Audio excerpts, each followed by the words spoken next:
Hello, hello. I gotta move my microphone. It's a little bit far away from me. Hello. Greetings.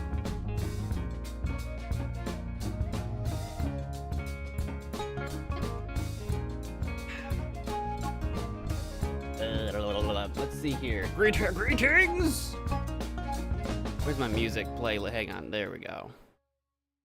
We can turn that down, huh? Perfectly timed right at the end of that song. Hello, friends, and welcome to... Oh, I'm big. Oh, hello. Zoom, zoom, zoom. Hang on. And I know why I am. Hang on. I mean, we could go for it. We could just really zoom in on my face. Oh, just part of my... You got like a sliver of my room over there. There you go. That's better. That feels a little bit better. Hello! How are you guys doing? It's Friday! TGIF, we've made it to the end of the week! We've made it to the end of the week! Another week! In the books! Welcome to the stream. We got Austin, PSP, and Erica. Welcome to my stream. We're back into Phoenix Wright today. We're trying to finish this case with, well, it's technically I know what I've titled and I know what I've thumbnailed this stream. But technically the case we're on is the murder of, what was his name, John Goodman? Something Goodman. But it's spiraled into an investigation of the SL9 incident involving the murder of one Neil Marshall by allegedly, convictedly, a Joe Dark, but that must not be the case! You know? Friday night! It is Friday night! Time to party! Sick and in bed. Oh no! That's a bummer. That's less than pleasant. That is less than a... You don't need me to tell you that, but that is less than a good time.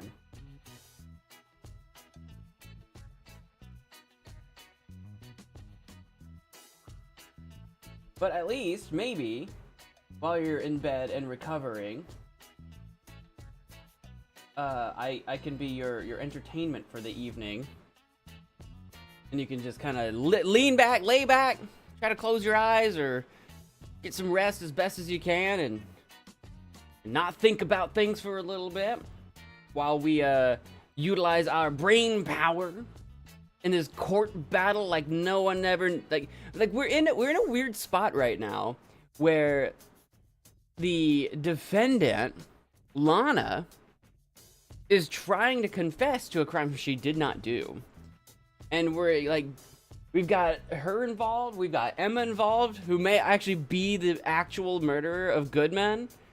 But Goodman was apparently trying to murder Joe Dark. Gant is involved in the cover-up somehow. Edgeworth and Phoenix Wright are kind of working together, but not really. It's still defense and prosecution, but we're kind of both working together to get to the truth. Like the capital T truth of the matter. You don't know what's happening. I kind of just told you. I kind of just told you. You don't know what, if you don't know who all these characters are, you'll have to just kind of like, you'll just kind of have to hang in there. you'll just have to kind of hang in there and learn as you go, because it's not really an easy way for me to explain. Because we're getting towards the end of this case. We've got to be. It just keeps going, but we've got to be close to the end. And there's just so many characters and so many details and so much court evidence now to examine that it would be really hard for me to start from the start for you, but hang in there. We'll do our best. Also, we played this on Tuesday this week, but the time that I played this before was a 9-month gap. We played in November last year, and then we played Tuesday, and we're here today. So, like, you know, there was a big gap where I wasn't playing this game. So I also might not remember some things as we move forward into this. We've remembered a lot. We've had a lot of stuff come back. I was like, oh yeah, that's what that was about. That's who this is, blah, blah, blah. We've had a lot of, like, brain refreshers as we've proceeded, but, there might be stuff that even I don't remember because it was from the beginning of this case that we played months ago. So anyway, without too much further ado, I'm gonna go ahead and boot up the game and we'll jump into it.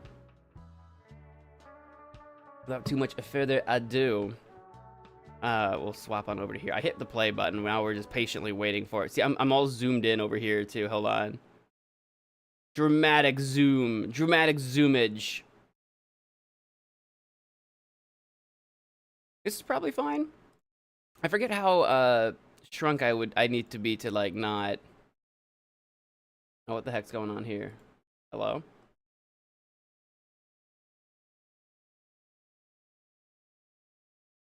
Hold on, we're not in full there we go. I was like, give me a second here, we're not in full screen. There we go. I can't remember how big the text box is. I don't think I'm in the way over here. Oh, is that loud to you guys? Is that too loud? This is the last part of the case. It's gotta be, right? I thought the last part was gonna be the last part, but it keeps going. Which isn't a bad thing that it like keeps going or whatever, but it's like at some, like, we have to have our answers eventually. Like, we need to have our answers. We need to solve this thing. We keep going round and round in circles, but sooner or later we've got to land on the truth. So hello friends and welcome to Phoenix Wright Ace Attorney Trilogy.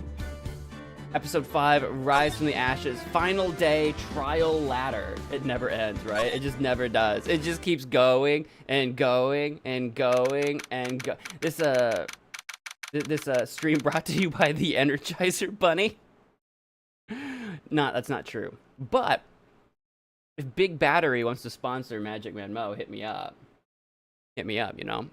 Dun dun dun. February 25th, 12:06, District Court Defendant Lobby number 2. Sorry, Edgeworth. I didn't mean to get you in trouble. Also, is that audio too loud? I'm looking at the bar. Is that okay? Or does it need to go down a little bit? Let me know.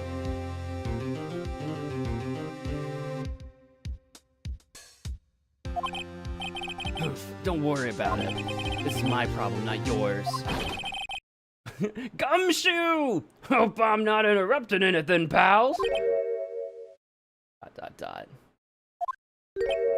Yeah, what do you got, Gumshoe?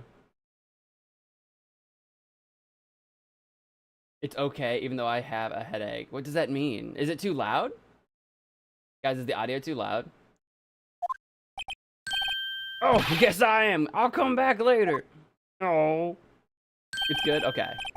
Wait, Detective Gumshoe, what is it?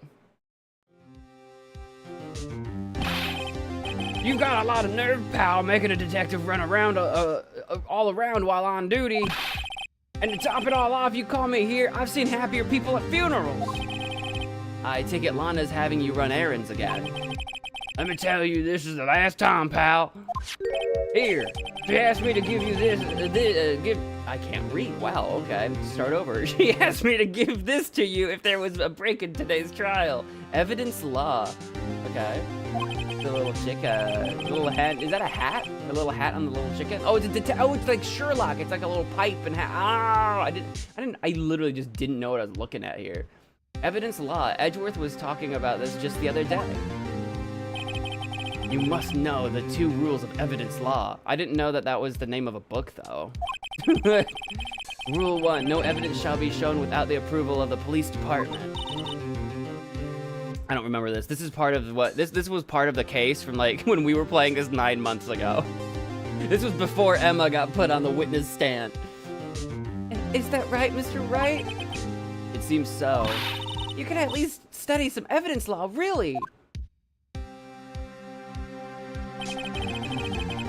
Who's Lana? She's like the chief of like detectives or something. She's the chief of something. She's high up in the police. She's also currently the defendant in the murder case against John Goodman. No, yes? Yes, in the murder case against John Goodman. I had to think about that for a second. The chief prosecutor also wanted me to give you a message. And Gumshoe's a detective. Chief prosecutor. I keep calling her chief of detectives. She's the chief prosecutor. She's the chief of something. There's too many freaking chiefs. Because Gan's like chief of police and like Lana's like chief prosecutor or whatever, and maybe there isn't a chief of detectives. There's just a bunch of detectives. A message. She said, if you're planning to take him on, you're gonna need this book. I assume him probably means Gant more than it means Edgeworth. Him. I guess I'll need to give this book a thorough read. How long is it? How much time do I have? I'm not a very fast reader. I'm not a very fast person. Evidence law from Ms. Sky explains the 2 rules of evidence law. Okay, Ms. Sky, Lana Sky. Evidence law securely slipped into pocket. It must not be that big of a book if it fits in my pocket. Doesn't look like that book will do you any good now, though. All that's left now is the chief prosecutor's sentence. That's where you're wrong, detective. Huh? Haven't you figured it out yet? Why I'm sitting in that prosecutor's seat? Despite all these allegations being thrown at me? Mr. Edgeworth, the real trial today hasn't begun yet. I mean, kind of. Like we've been talking a lot about Neil Marshall and Joe Dark, but that's not what we're here for. Edgeworth is right. What? What else is there left to do? All of it, Gumshoe. The piece de resistance. Your credibility's been all but ruined with this forged evidence you were unaware of. Emma Sky found out she unwittingly caused a man's death, and now you're telling me you want to do more? You gotta be kidding me, pal. You're missing the point, detective. Lana didn't murder Detective Goodman. Huh? She merely stuck a knife into his dead body, his already dead. Gross! That's probably still not legal in some capacity. That's still probably wrong, but it's not murder. That means the real killer is still out there. What? And we're going to expose him, no matter what it takes. This case has hurt too many people. It's time to bring it to an end.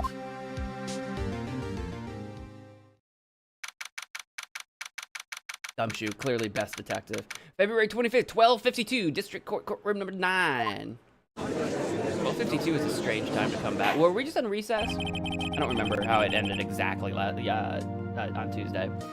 Court will now reconvene for the trial of Ms. Lana Sky. I don't know, Judge. If we wait 8 more minutes, we can start right at 1 o'clock. I feel like that feels like better vibes than 12:52.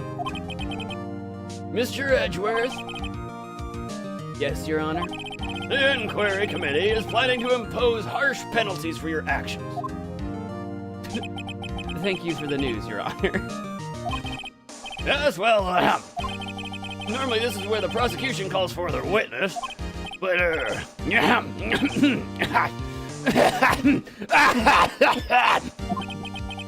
this isn't easy to say. You see, there is some concern that you, Mr. Edgeworth, may have, Struck a bargain.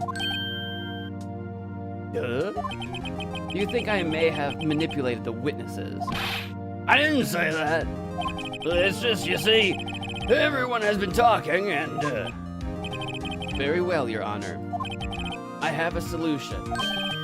A solution? That being the case, the prosecution will allow the defense to call forth all further witnesses. What? But there's no precedent for what you're proposing. Undeniably, this is an unusual arrangement, but a very effective one. It would prove that I haven't struck any deals with the witnesses. Well, Mr. Wright, what do you say? I mean, that's not true. You could have made deals. Because the only people I can call as witnesses are witnesses, and you, like, Edgeworth would already know who the witnesses are. It's kind of like a magician's, like, sleight of hand, right? It's like, I won't even pick the card from the deck. Phoenix Wright will. It's like, you can still make deals with people. You just don't know who Phoenix Wright is gonna call. But I mean, I'm going to agree to this. I'm going to agree to this, but it doesn't actually exonerate Edgeworth. But whatever. It's not important. It really isn't important, but unbelievable. Edgeworth has found a way to continue the trial. That's the important thing. The important thing is that we just keep going. Very well. The defense accepts the prosecution's proposal. Then it's settled. The defense may now call forth the next witness. Mr. Wright. Oh, right, that's me. You do realize this is your last chance. If you call the wrong witness, this trial is as good as over. Oh, are you gonna actually make me ick? Oh, it is. Okay. The defense calls. The time's finally come to bring out the real murderer. Well, obviously that's Lana. No, it's Meekins! It was Meekins all along. Well, like, surely it was Gant. Let's think this through for, well, right? Like all the evidence that I have, right, has to be Gant. In the, can I go look at my court record? I was gonna look at the SL9 incident, because Goodman was on the SL9 incident. I forget what his, was he like the head detective on that case or whatever? I can't remember what his role was. And the reason I say that is because Neil Marshall ends up dying in the SL9 incident that has Goodman in it. It's possible that when Goodman is murdered, it could have been Jake Marshall that killed Goodman out of some kind of like twisted revenge thing. I don't think we have evidence for that. Jake is involved somehow, but I don't think he's the murderer. But you can see where it would make sense. That's about it. I can't. Can I really call Bruce Goodman? He's dead. Wait. Am I supposed to bring out the real murderer? Goodman! I call Goodman to the stand. Bring out the corpse. It's a little rude, don't you think? Edgeworth just proposed to Phoenix. I'd pick Detective just because it's funny. Detective Gumshoe, yeah, Detective Gumshoe definitely murdered Goodman, definitely. How can you call the victim? To be fair, see, that's the thing. In the SL9 incident, Neil Marshall dies, but like, he was also the person trying to kill Joe Dart. Everyone thought Joe Dart killed Neil, but actually Neil was trying to kill Joe, and Emma accidentally killed Neil. So in that really weird roundabout way, like, there could be a scenario where somehow Goodman got himself murdered through some crazy circumstance, kind of like the SL9 case. I don't think that's what happened. I'm just saying we've seen crazy. Oh yeah, a detective in criminal affairs who handled the SL9. Yeah, he was in charge of the SL9 case. Right. We're pretty sure Angel Star is not the cough-up queen. That is a terrible name.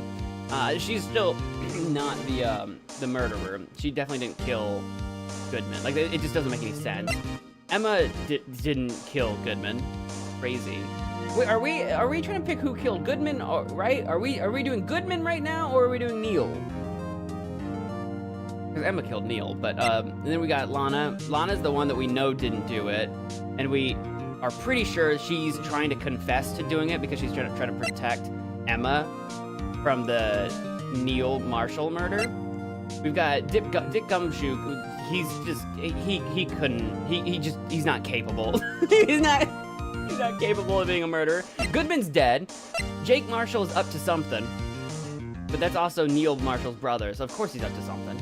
We got Meekins. He's just a goober. He's just a goober, suspected of killing Goodman in the evidence room. It's just not possible. It's just not possible that he did. It would have had to be a massive, like, accident. Like, he just wouldn't have done it. So obviously, I think what we're down to is Gant, who's been covering up evidence, forging evidence, hiding information, threatening us, threatening Edgeworth. Like, it's just obviously Gant. Hey, Corjon, welcome to the stream. CG38, hello, welcome to the stream. Hello, hello. Anyway, I just wanted to go down the whole line.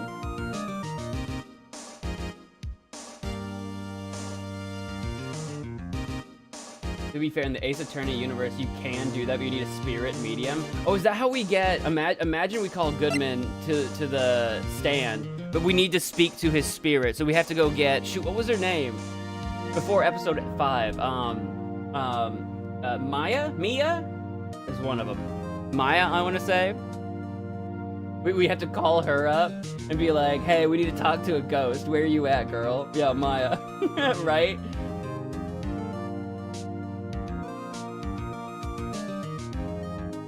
He's acting like he's dead. No, he's definitely super dead.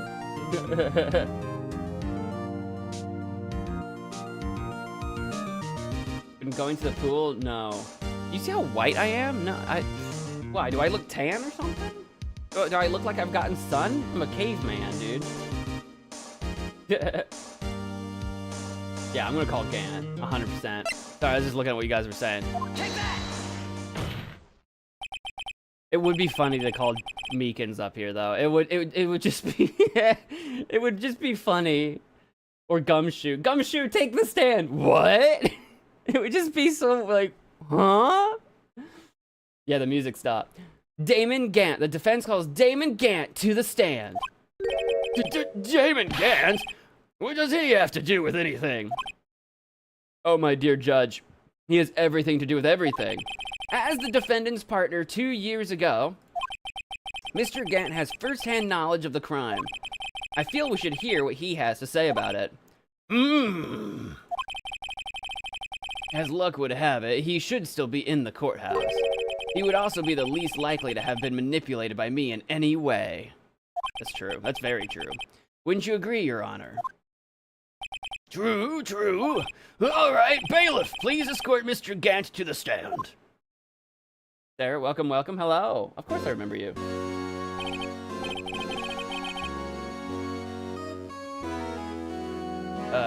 Witness, please state your name and occupation. What is this, some kind of practical joke? I was just on my way to lunch. Your name and occupation, sir. Worthy, are you sure you want to do this? Your name and occupation. So, you want to play hardball, eh? Please, Mr. I lost my voices. Please, Mr. Gant. Fine. My name is Damon Gant. I'm the acting chief of police. Now then, Chief Gant, the court requests to hear your testimony. Oh, righto. What's with the grim face? First, let's clear up this SL9 incident. Where's my paper? We gotta clear up this case. We gotta clear this situation up. All right. I got information. Oh, you mean that time when Lana's sister murdered that prosecutor? Personally, I think it's been made pretty clear already. There are still some things unaccounted for. Oh, like what? Like the role you played in all of this. Oh? Son, either you're very brave or very foolish. Perfect voice for Gant, thank you. He looks guilty, he's that's because he is. You are aware, of course, that a police chief has all kinds of weapons at his disposal. Weapons? Sure, take my testimony, for example. I don't have to give it if I don't want to. What? Is that true? I'm afraid so. The chief of police has the right to refuse to testify. Of course, such an action carries with it certain risks. Don't worry, I'm not here to hinder your trial. Just remember, if this turns out to be a big waste of time, don't say I didn't warn you. Very well, the witness may now begin his testimony.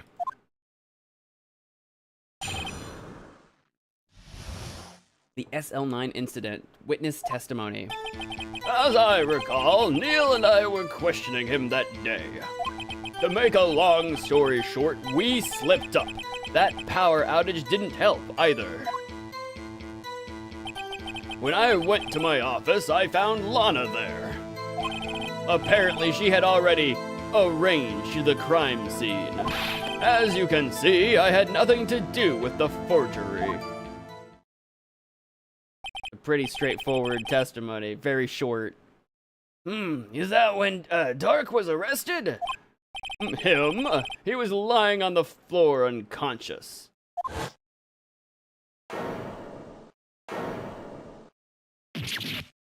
That's not Dark, by the way, that's Marshall. When Emma sent Neil flying, it seems Dark bumped his head. I see. Everything seems pretty clear-cut. If the police chief has the right to refuse to testify, then I'd better hit him hard and fast. Coming at you fast and furious, Chief Gant. As I recall, Neil and I were questioning him that day. Hold it! As I recall, a ceremony was held at the police department that day. Yes, that's right. I guess you could say I'm a workaholic. After winning his award, Neil was all fired up too. That's probably what spooked Dark and made him run away like that. Was the defendant Lana Skye also present in the room? I don't quite remember. At the very least, she wasn't there when Dark ran for it. To make a long story short, we slipped up. That power outage didn't help either. So the two of you ran immediately after him, right? That's right, but Dark made it to the elevator first. So Neil and I split up. He went upstairs and I went downstairs. I guess you could say he got lucky. Bro, the guy's dead. Gant, read the room. The man is dead. Gant, what? This guy worked with you, Gant. Gant! Jesus Christ! If you want people to not think you're guilty, you're doing a terrible job. Music Man, welcome to the stream. What's this about a power outage? Oh, that. The elevator stopped all of a sudden and I got the shock of my life. Well, probably not as shocked as Neil was when that knife went into his heart, though. Wow. That's not funny. When I went to my office, I found Lana there. Are we sure he's not a psychopath? Are we sure Gant's not a sociopath of some kind?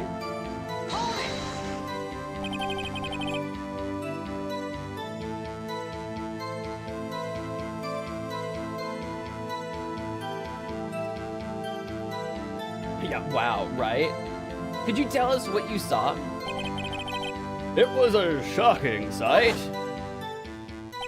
Neil and that serial killer were lying in a heap on the floor, all tangled together. Dark was also lying collapsed on the floor? Yes, apparently he hit his head and was knocked out. Next to them were those two poor girls. Lana and Emma. Lana was cradling Emma in her arms. Looking back at it now, she must have already known what her sister had done. Apparently, she had already arranged the crime scene. How can you know that? Because of the victim's body. It had already been moved. So that means you found the body near Lana's desk. That's right. I think you said earlier, it was my suit of armor that really stabbed the prosecutor. Yep. Which is interesting because I don't remember ever having it in the evidence or it being mentioned or brought up anywhere that the suit of armor had any like blood on it. But maybe it did come up and maybe we found traces that were like wiped clean. Maybe we did actually, but it's not in the evidence. I just can't remember. It's been a hot minute. Anyway, as you can see, I had nothing to do with the forgery. So you're saying that the forgery had already taken place by the time you arrived at your office? That's exactly what I'm saying. I can understand how Lana must have felt. But moving a body and hiding evidence are inexcusable no matter what the circumstances. Is that how it really went down? Staring at the witness won't do you any good, Mr. Wright. I'm thinking, Edgeworth. Give me a second here. And you don't know that. Maybe if I stare at Gant long enough, he'll crack. There's something about my gaze that does that to people. If you're going to stare at anything, stare into my eyes. I mean, you'd be better off staring at the court record. Worthy, always the smooth talker. But which piece of evidence ties Gant to the forgery? Lana did admit to forging evidence, but that can't be the whole truth. Somehow I've got to link Gant to the incident.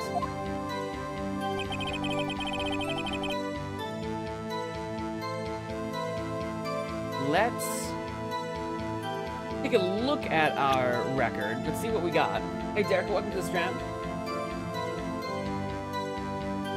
Welcome. Ashton, welcome to the stream. They canceled the Dexter prequel? But why? I assume probably numbers or something. All right, so we need to connect Gant to the crime scene. And we might have something for this, but I don't remember.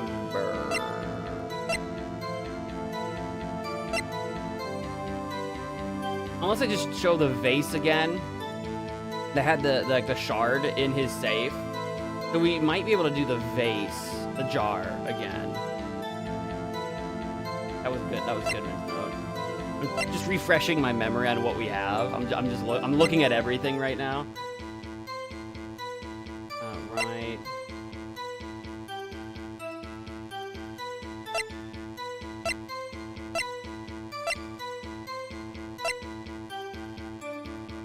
That's placing him in the evidence room. If we can confirm that his number is 77. Have we already dealt with all that though?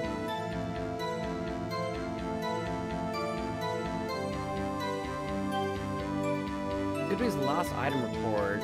What was that all about again? ID 59 item lost. It doesn't actually say.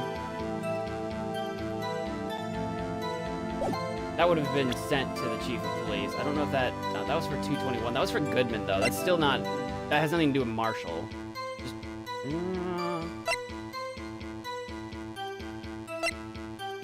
where did we find this glove? Tagged evidence. We probably found it in the evidence room. Okay.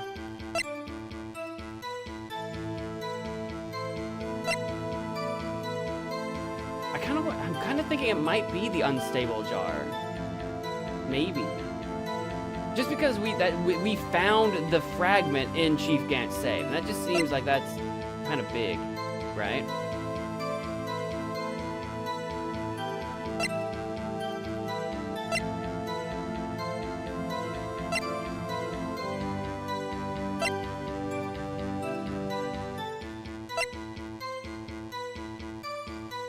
Checking this is just the pictures on the back, right? Yeah. Half of this list was found in Gant's desk.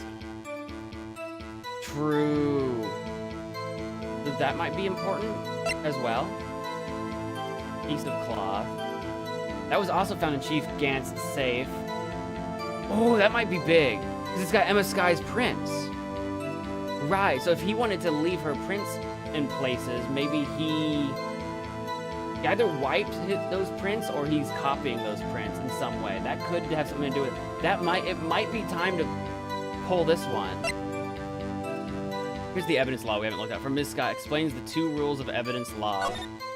Rules for submitting evidence. Rule number 1, the evidence shall be shown without no evidence shall be shown without the approval of the police department. Rule 2, unregistered evidence presented must be relevant to the case on trial.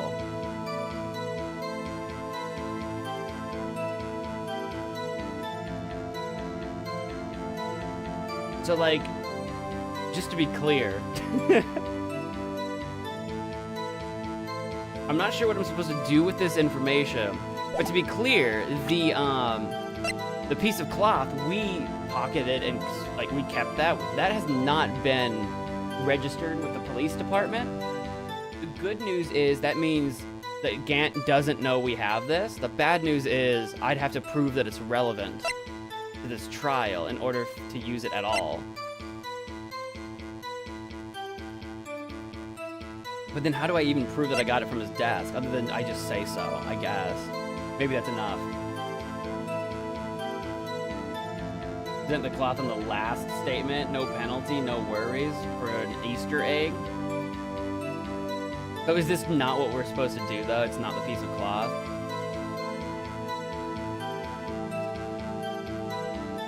I don't think that this is the contradiction anyway. As I recall, Neil and I were questioning him that day. Let me just think.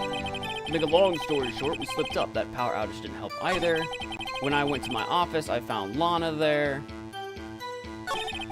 Apparently she had already arranged the crime scene. As you can see, I had nothing to do with the forgery. Get a neat bit of foreshadowing. I can do it, I guess. I was thinking about using it, just not here, so I guess I can do it. Is this gonna tip off my tip my hat though? If he really had nothing to do with the forgery, because again, we did find this in his desk. We found this in his desk, we found the jar piece in his safe, and we found that half piece of evidence in his desk. So those are the 3 things I'm thinking about anyway. He really had nothing to do with the forgery, and how do you explain this? What's that? And what's that on it? A handprint? Chief Gant, your explanation, please. She's not gonna give one. I don't know. You tell me, son. Huh? My dear Righto, don't you know the 2nd rule of evidence law? I do. I did just look it up. Oh, not this again. Evidence law. Rule 2. Unregistered evidence presented must be relevant to the case on trial. Tell me, how is that rag relevant to this trial? It appears the defense was not prepared. I guess it's too early to use this piece of evidence. Please accept my profound apologies, Chief. Would you mind giving the defense another chance? Well, okay, I'll do it just this once, but only because you asked, Gee. Thank you, I assure you the defense is terribly sorry. Ha ha ha ha. Yeah, sorry I didn't nail you. I'm sorry? Excuse me? Hold on. Wait! Hey, yo? Yeah, we'll go with the jar that we found in his safe. Because the evidence list we kind of already brought up Tuesday. We brought up the jar as well, but want to present it here. I'm gonna go with the jar.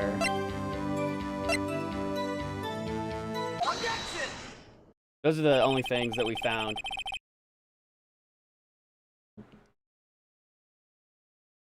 You can claim you had nothing to do with the forgery, but I'm afraid that is a claim you cannot back up. Explain yourself. Several pieces of evidence were found in your office. Take this jar, for example. That's the blue badger you showed us earlier. Stop, guys, we need to stop calling it that. It's a jar. It does not look like the blue badger, and I don't care. I mean, we needed it to look like the blue badger for our Evidence Tuesday, but we can call it the jar. A piece of this jar was discovered in your safe. Oh? Not only that, but the evidence list I presented earlier, that was the other thing I thought about presenting. It was gonna be one of those three things. Was actually found inside your desk. It was found where? You see, Chief Gant, these articles of evidence uncovered in your office are both concrete proof that you also played a part in the illegal investigation.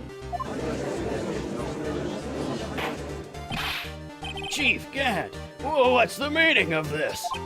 Oh, here's a defense attorney who may even rival Worthy. So you admit to it then, that you were involved in the forgery? Who, me? Or do you mean you? Me? Why would I have anything to do with that? Well, you were the one who snuck into my office when you found this evidence. Yeah, I admit it. I did a little bit of sleuthing. What's it to you? What are you gonna do about it? Prosecutors aren't the only ones capable of forging evidence, you know. Defense attorneys can do so too. Isn't that right, Righto? However, Detective Gumshoe was present during the investigation, and that is true. We had Detective Gumshoe with us. Worthy, my boy. Not even detectives are exempt from the law. Rest assured, Dick will receive his due punishment. Don't say that, Gant. Don't do this to me. What? If Detective Gumshoe's salary drops any further, he'll end up paying to work. Yes, well, in light of the detective's presence, please give us your testimony regarding these pieces of evidence you found in your office and their relation to the forgery that took place at the crime scene. My. Kids these days no longer know how to put two and two together.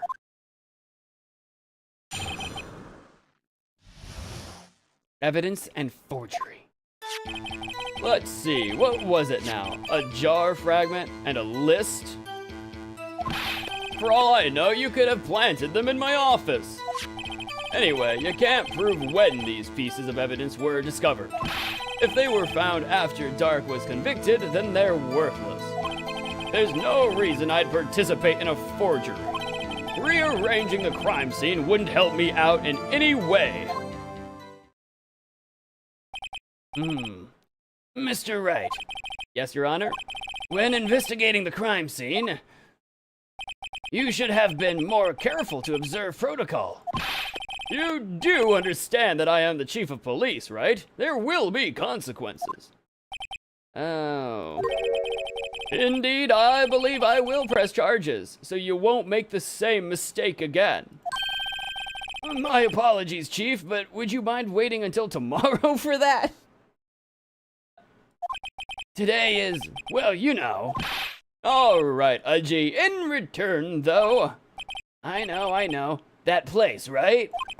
Huh? What are these guys? What are these guys? Telepathic? They ordering dinner? They making dinner plans? Evidence and forgery. For all I know, you could have planted them in my office. I'd appreciate it if you'd stop making these ridiculous allegations. Yes, you do have a point. You wouldn't have the guts to do something like that. What? I'll have you know, back in the day, I once broke into a cattle ranch and tipped... Phoenix, you're not helping the case. Mr. Wright, what are you saying? Anyway, you can't prove you didn't carry in the evidence, can you? If you have proof to the contrary, you're going to need it later. Later? What are you talking about? What else? I'm talking about when Righto's prints are found. Yes, if they're found inside my safe, they would prove his investigation was illegal. Gah, I've never faced anyone as slimy as this guy. I was in his safe, though. We were absolutely in his safe. Anyway, you can't prove when those pieces of evidence were discovered. What do you mean by that? This is all purely hypothetical, of course, but suppose I did place those items in my safe. Such an act wouldn't necessarily constitute forgery. If concealing evidence found at a crime scene isn't forgery... I'm not through speaking yet, Righto. It all depends on when the evidence was discovered. If they were found after Dark was convicted, then they're worthless.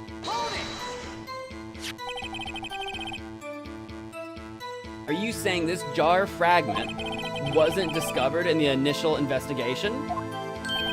It would appear not. After all, it wasn't listed in the evidence list. For all I know, it could have suddenly materialized the day after Dark was sentenced.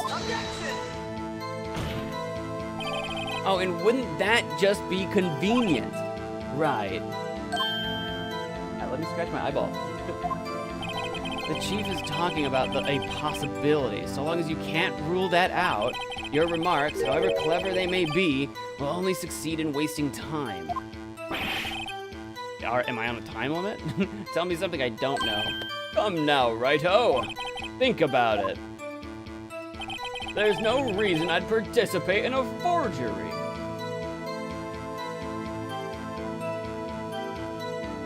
Hey, Rainy, welcome to the stream.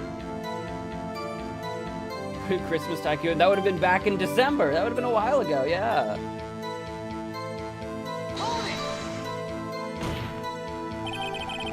How can you look me in the eye and say that? Because I'm innocent. Remember? Who was it that murdered Neil? I'm not sure I care for the word murder here, but in the end, the person responsible for Mr. Marshall's unfortunate demise was Emma Skye. Well, now do you see? Rearranging the crime scene wouldn't help me out in any way. Really, Chief Gant? At the very least, there is one very large benefit you reap from all this. Oh, I wasn't aware. What is this benefit? That would, of course, be the position you have. Chief of Police. Oh! The resolution of the SL9 incident secured your promotion to Chief. That in itself is sufficient motive. Ho, ho, ho, ho! Oh, that's a good one.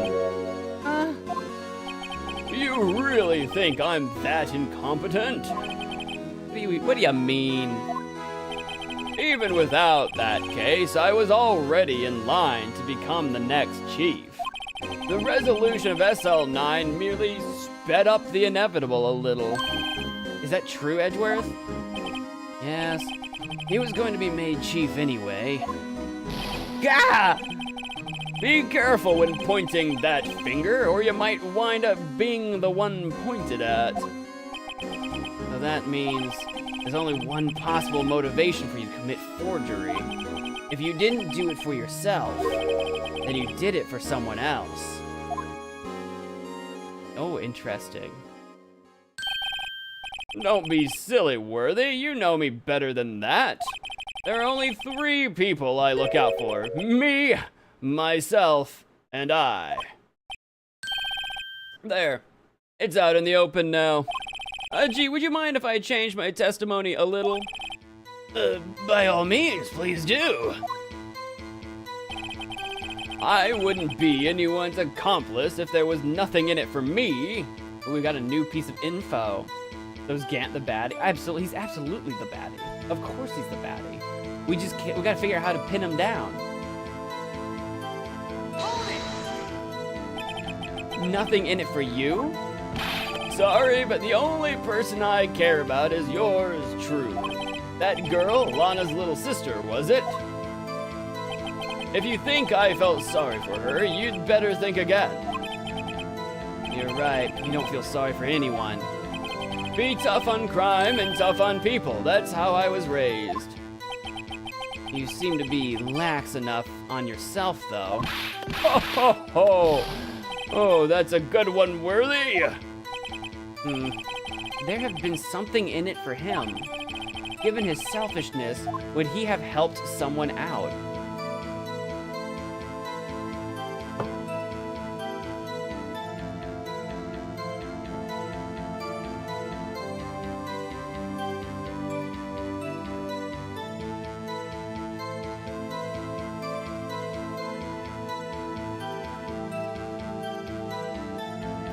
The only possibilities I can think of, because it's been a while since we talked to these people, because it's been a while since I've been streaming this. Obviously, Neil Marshall is murdered, so at some point, Gant could be helping Jake Marshall. There's a possibility there. But even more likely, maybe, what was the cough-up queen, what was her name, Angel or whatever? Didn't she have a bit of a fall from grace? Could it have been her? He has an accomplice, or he is the accomplice? I think... No, I think he's the mastermind. I think he would have to have an accomplice. If there's an accomplice. There might not be an accomplice. But the fact that they're asking me makes me think that he probably does. So there's got to be like one person. There is one person he helped out. Well, presumably, who did he hide evidence for? Presumably, he hid evidence for Lana. The accomplice could be Lana. But then the question just becomes: because Lana, I'm trying to work this out in my own brain here. If Gant came upstairs and saw that the bodies had been moved and that Lana was there with Emma, and if we're saying that he knew what happened in that moment, he didn't report it, obviously, because Joe Dark ends up getting the axe for it. It would have to be Lana. That she would have absolutely... Here's the thing that I'm trying to think ahead. So I'm overthinking this a little bit. But in the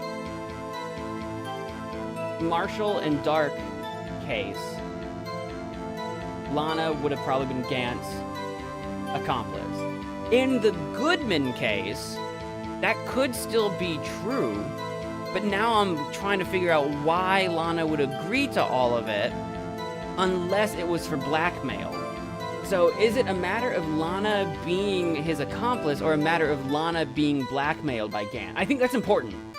Okay, I think that's what I'm gonna... I think that's the current thinking that I'm going to employ. I think it's less about like Lana doing so on purpose and intentionally to cover it up. I think it's more to protect her own sister and the fact that Gant could hold that over her head. So yeah, we're gonna point out an accomplice.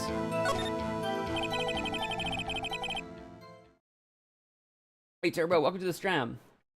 True, you might not help out anyone for their sake, but if it would benefit you, you might decide to assist someone. Yeah. Mr. Wright, it appears you're positively determined to portray the chief as a nice man who likes to lend people a hand. That's not really what I mean. Very well then. Who is this person you believe Chief Gant may have helped forge evidence? I mean, it would have to be Lana. It doesn't make Lana look good, but I think it cycles back around to Lana was clearly trying to protect Emma, and the only person that she could have gone to cover all this up would have had to be Gant. The question is, what, in my opinion, what does Gant get out of it? Also, what was your situation? Witness to the murder. But she used to be a detective. I think she used to work with Jake. Anyway, I think that might come up later. But, Yeah. It would have to be. Yeah. I'm gonna go with it. Take that! Chief Prosecutor Lana Skye, the defendant? I mean, right? After everything we've talked about for the last 2 days in court? I believe it's quite obvious in light of the circumstances. Emma Skye fell victim to an unfortunate series of events. Who would want to help her more than her own sister, Lana? And as for Chief Gant, he would also have a reason to help Lana if she asked him to. That reason, of course, is self-profit. Self-profit? What do you mean? After the SL9 incident was resolved, Lana Skye was appointed chief prosecutor at the prosecutor's office. The person who arranged this job change was you, Chief Gant. But how would he profit from all... Oh, so he could put people in prison that he didn't like or whatever, right? Because he's got the chief prosecutor in his pocket. He can arrange court stuff and then hold that blackmail over her head. How would he profit from all of this? He would be able to use the chief prosecutor as his puppet. Essentially, he would acquire unchecked authority over all investigations. Do you mean to tell me that despite the chief's formidable appearance, he plays with puppets?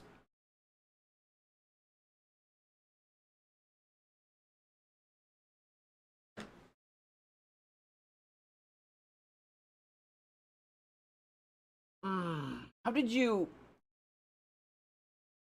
did you become a judge? How did you get to this position? Dead effing silent. Oh, wait!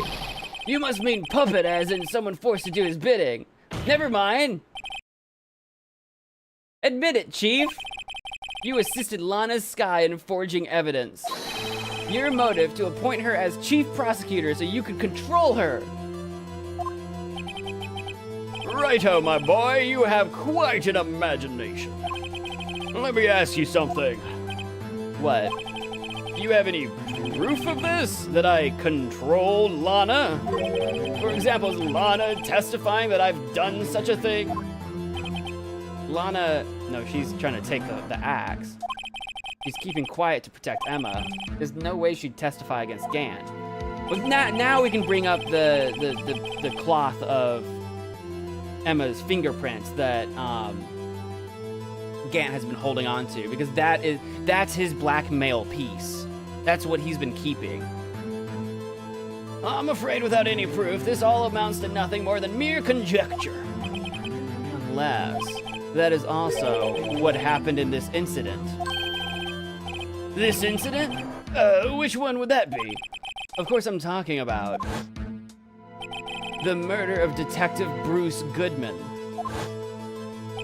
The chief prosecutor has been acting strange throughout this entire trial. Almost as if someone has been controlling her. Telling her what to say, what to do, that kind of thing.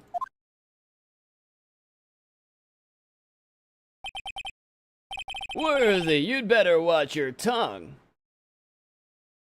Interesting. Ooh, does that mean Angel Star might actually be working with Gant as another accomplice? Because she was the witness in the garage, right? And there needed to be a witness on site to get Lana put away. So maybe there could be something there. I wouldn't want you to get hurt. Just what do you mean? Literally, Gant just openly threatening people in court. Like, the audacity of this man. What he means, Your Honor, is that Chief Gant is involved in the murder of Detective Goodman. Not only that, but the Chief is now making Lana take the rap to cover up his involvement. What?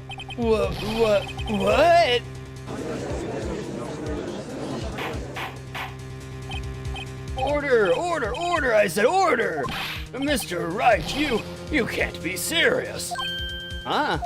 This is an affront to the highest ranking officer in our law enforcement agency. To accuse the chief of police of blackmail and murder. That's impossible.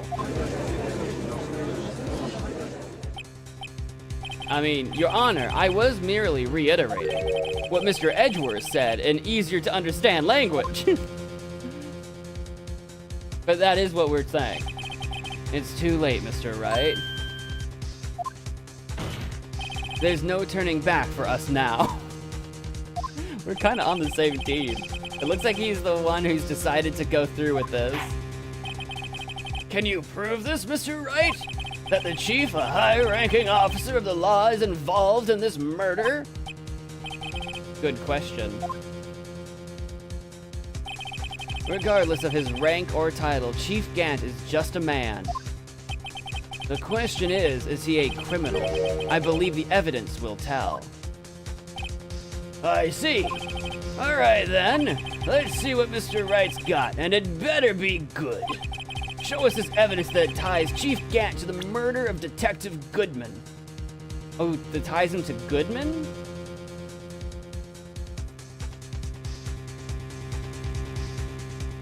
What ties him to Goodman? I wanted to present the piece of cloth, but does that really tie him to Goodman? It just ties him to, like, having blackmail. Maybe it is still that. Tying to Goodman, though. Let's take a look. Actually, the Goodman evidence is towards the beginning here. We do have the 7777777. Yeah, no, I was just getting there. We still have the 7777777. Paper. There's a paper with that on it somewhere. We still have that.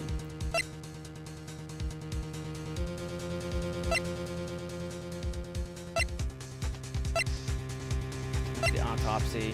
That's the memo. That's Goodman tying this all to the SL9, but that doesn't tie Gant. The ID card record. Yeah, that thing. I think it's on the second page. We'll get to it in a second here. Yeah, it's this thing. The ID card record. Yeah. I was going through my evidence.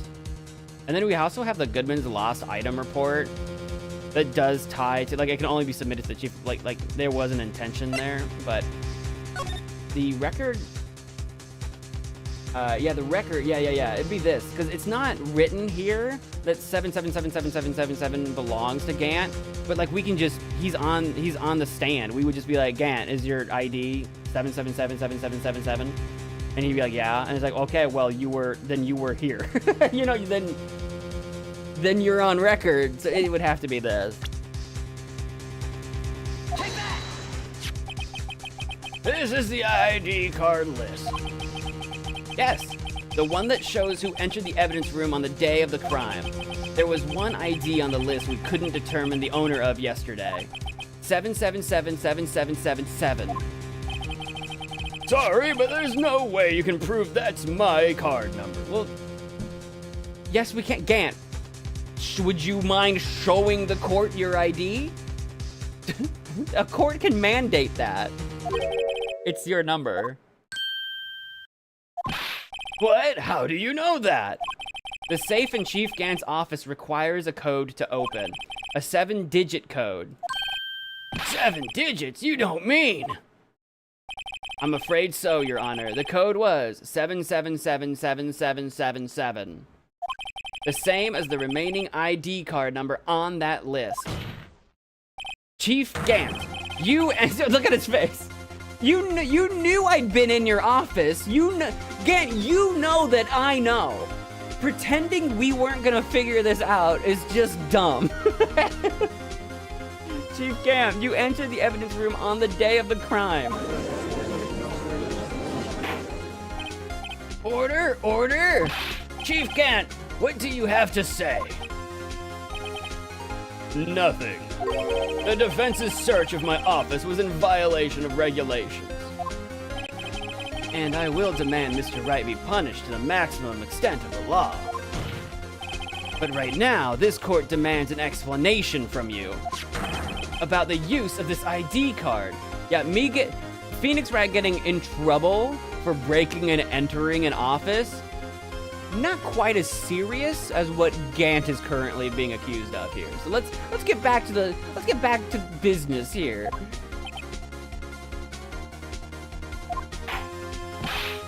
Chief Gant, so you admit it. You entered the evidence room on the day of the crime? What about it? I'm chief of police. Whether it's the evidence room or the bathroom, what's the difference? I can go anywhere I want. And tell me, when you entered the room, were you alone? I always go to the bathroom alone, as I do with the evidence room. He's trying to turn things around. We're not fooled by your smugness. Detective Goodman wouldn't have happened to be with you that day, would he? Of course not. Why would he be? I hadn't seen him in days. Objection! You hadn't seen him in days? Chief Gant, I'm afraid you've just undone yourself. On that day, you had to have met with Detective Goodman. What do you mean? This trial's purpose is to determine Lana Sky's guilt. Objection! No, it isn't, Your Honor. This trial's purpose is to determine the truth.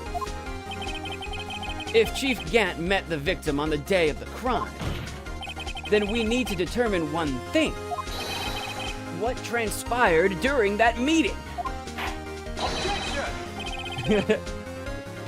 In that case, Mr. Wright, I'm going to have to ask you for evidence.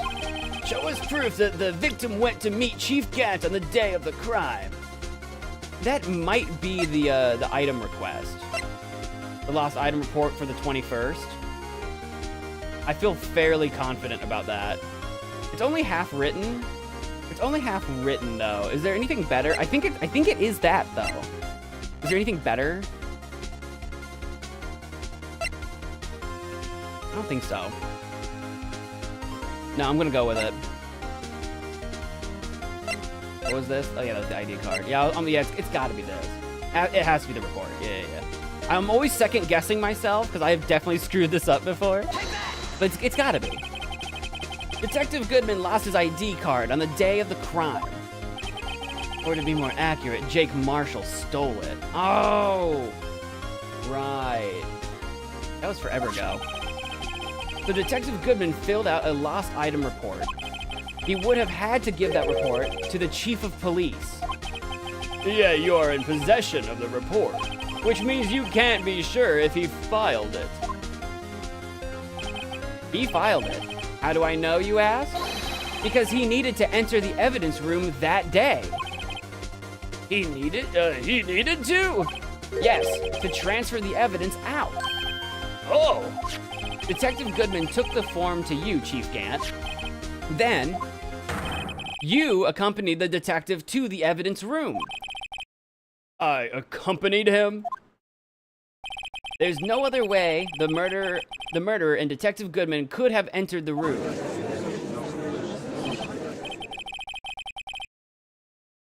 Hold on, let me guess what you're going to say next. I, the chief of police, murdered poor Goodman? Exactly. But wait, the chief didn't necessarily need to accompany him to the evidence room. He could have just lent him his ID card. Judge, you're not supposed to be defending Gant, dude.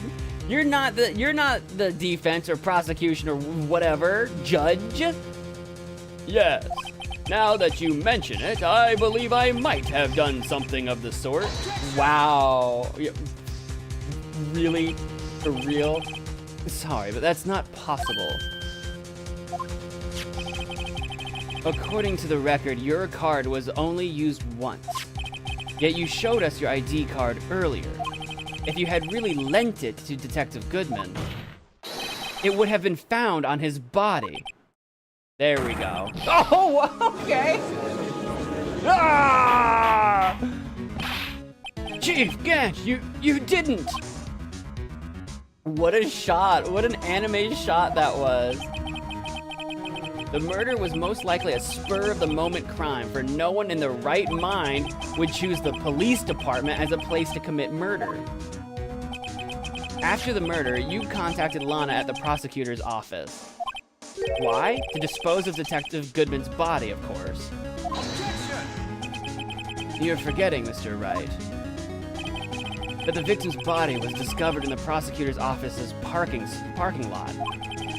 How did he manage to move it there? I was at the police department the entire day, you know. And everyone's aware that Lana stayed at the prosecutor's office after the ceremony. Everyone except me, it seems. Still, you're the chief of police. You have an entire police force at your disposal. Oh, so you think I just ordered an officer to do... Oh my god, he might have. Meekins would do it. He might not know what he was doing. If you handed him a giant sack and said, here, move this sack of potatoes for me. Hey, you, take this here dead body over to the prosecutor's office. I don't think so. Chief Gant, you left all the evidence we need to prove how you moved the body to the prosecutor's office. And all this time I thought it was a useless clue, just taking up space. How could the chief have moved the body? Mr. Wright, show us this evidence. To move the victim's body, Chief Gant used this. It was the Blue Badger panel. Actually, is that true? Is that true, actually? It literally might be. Because he could have convinced someone that they were transporting the Blue Badger instead of a body.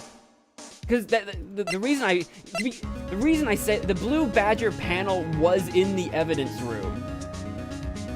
It was actually in the evidence room where the murder took place.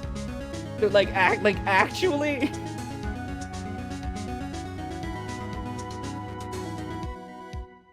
So actually, yeah. If they were like, okay, there might be something there. Hang on, let me look at my stuff again.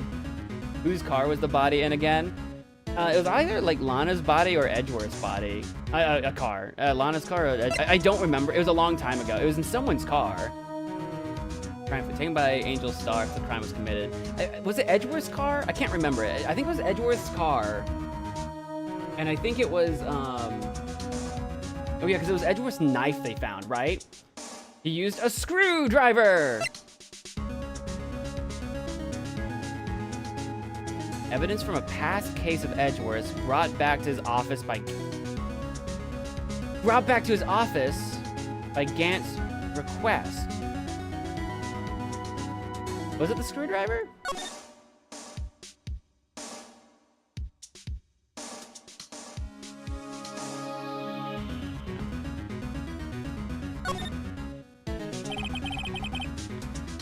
AI-16 is written on the tag. That means it has nothing to do with the current case. The thing is, like, you're probably...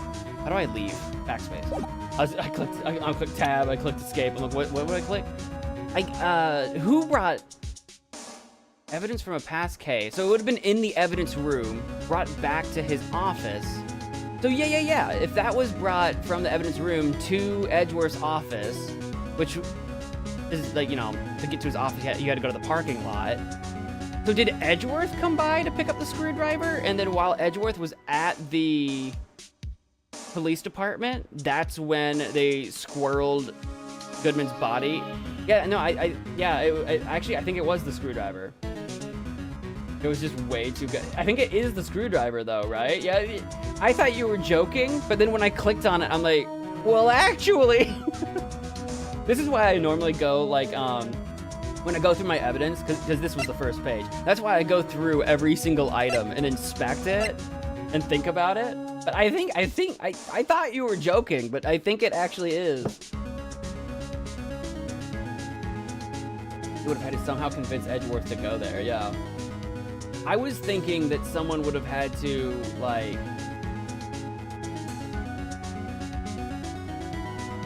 Yeah, that would be one way to get Edgeworth to basically do that work for... Because they did try to set up Edgeworth at the beginning of this. You know, it was in his car. I mean, they tried to set Lana, but it was in Edgeworth's car. It was with Edgeworth's knife. I mean, they really did kind of set him up, so it makes sense. I'm going for it. Take that! That's crazy. That's crazy.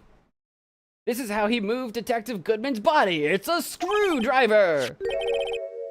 What's that, a screwdriver? But what does that have to do with this case? Mr. Edgeworth, think back to the day of the crime. What is this screwdriver doing here? It's here because, Ah! Now Edgeworth gets it too. I was asked to go by Chief Gant, no less. He told me he wanted me to keep it here in the prosecutor's office. In any case, on the day of the stabbings, I brought this back here. Right. Dude, that was 9 months ago that we did that stream. That was so long ago. After the ceremony ended that day, I didn't plan to return to the prosecutor's office. But you did, because Chief Gant asked you to. You mean The body was found in the trunk of Mr. Edgeworth's car. I think it's obvious what happened. The body was moved by that car! Detective Goodman's body was carried in the trunk of Mr. Edgeworth's car? Yes, unless, of course, you have another explanation, Chief. Why else would you have asked Mr. Edgeworth to transport evidence from a closed case? There's only one plausible explanation. To transport the body to your accomplice, Ms. Lana Skye. Order, order, order! What's going on here?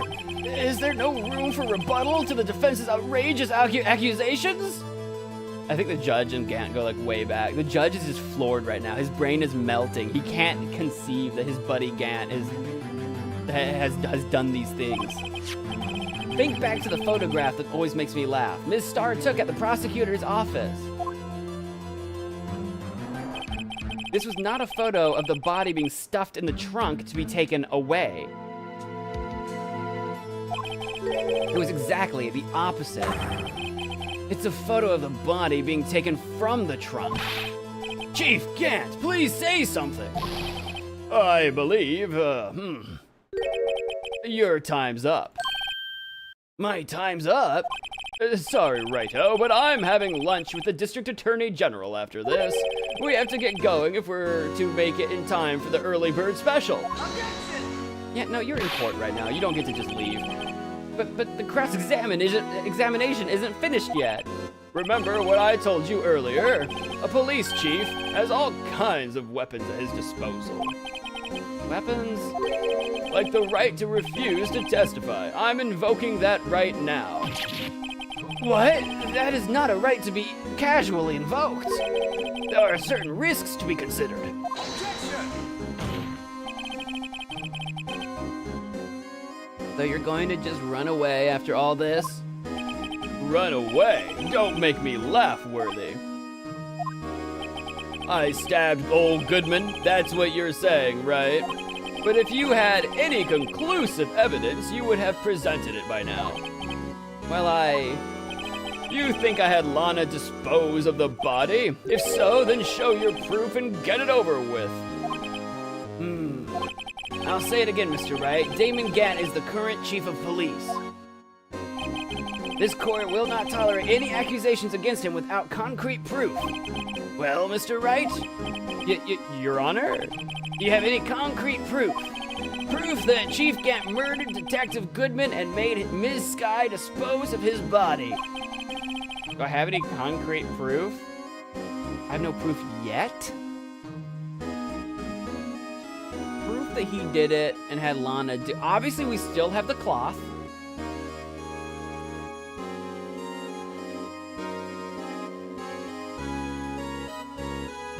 Gant running away. He's trying to get away so he can set something up.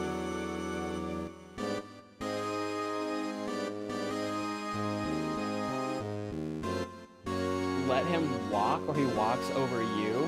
We can't just let him walk. We gotta pin him down. I've got the cloth.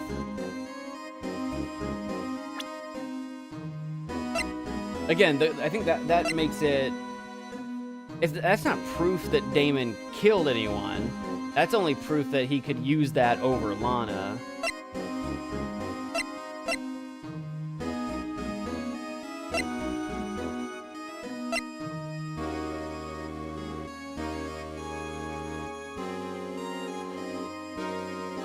Read the evidence law. It's just the 2 rules. We read that earlier. It's the no evidence shall be shown without the approval of the police department. Unregistered evidence has to be relevant to the case on trial. That doesn't really... I can't think of a way how that helps me right now. Again, unless I am just supposed to present the cloth here. It was found in his safe, for sure. I just don't know, that I feel like that's not concrete proof that Gant killed Goodman, though. I think that's just concrete proof that he has a piece of blackmail that he can hold over Lana.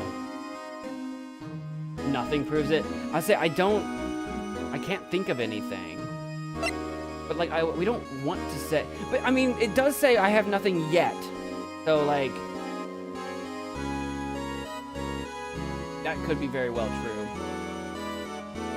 Evidence list, Gant team picture, autopsy.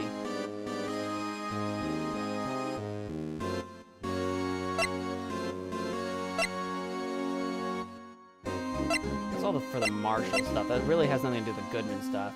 I can't remember how the glove has played in. It's from SL9. I can't remember how this played in. Have we used this evidence before for anything? I don't remember if we've used it. Again, it's still not proof of murder yet, but evidence room floor plans. Yeah, we have the floor plans. That was where like you had the blue badger and you had this like safe. That was like where I think the killing happened, the blood or whatever.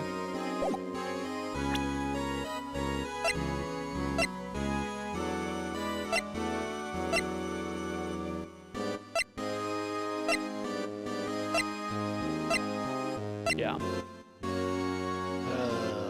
But what does... Okay, so what if we...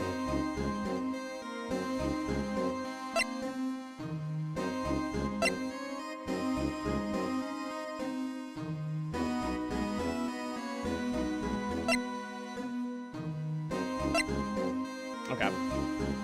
Back it up. Back it up, back it up. Use the cloth. It doesn't prove murder, though, unfortunately. The glove was the one that jammed Goodman's locker.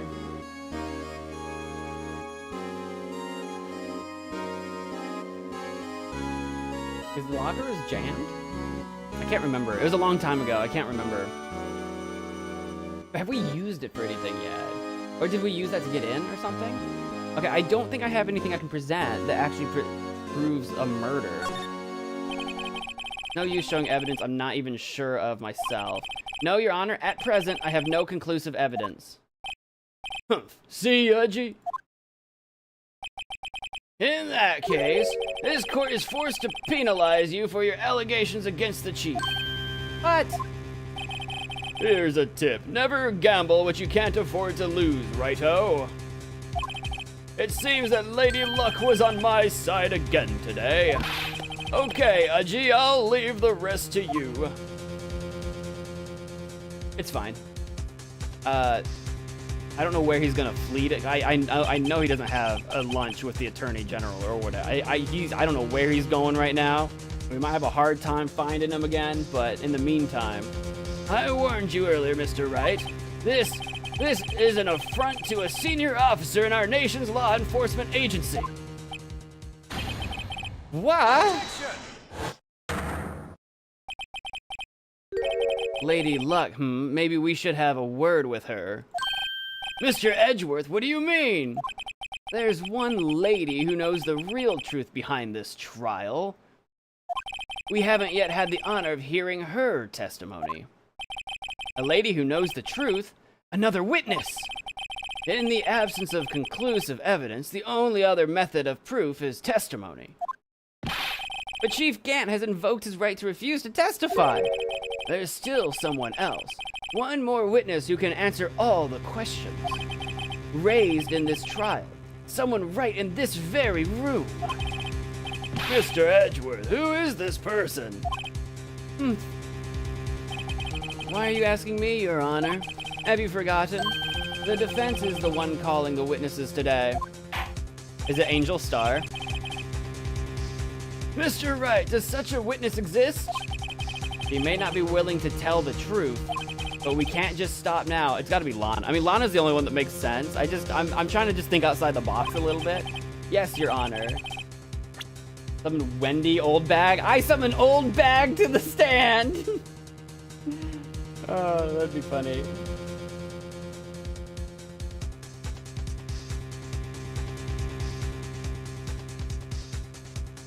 The whole willing to tell the truth makes me think it's gotta be Lana. I was trying to think outside the box. I mean, to be fair, Edgeworth kind of clued us in that it's a she, and the only two she, I mean, we got 3 she options. We got Emma too. I don't see how, so we got 3 women as options. We've got Lana, we got Emma, and we got Angel Star.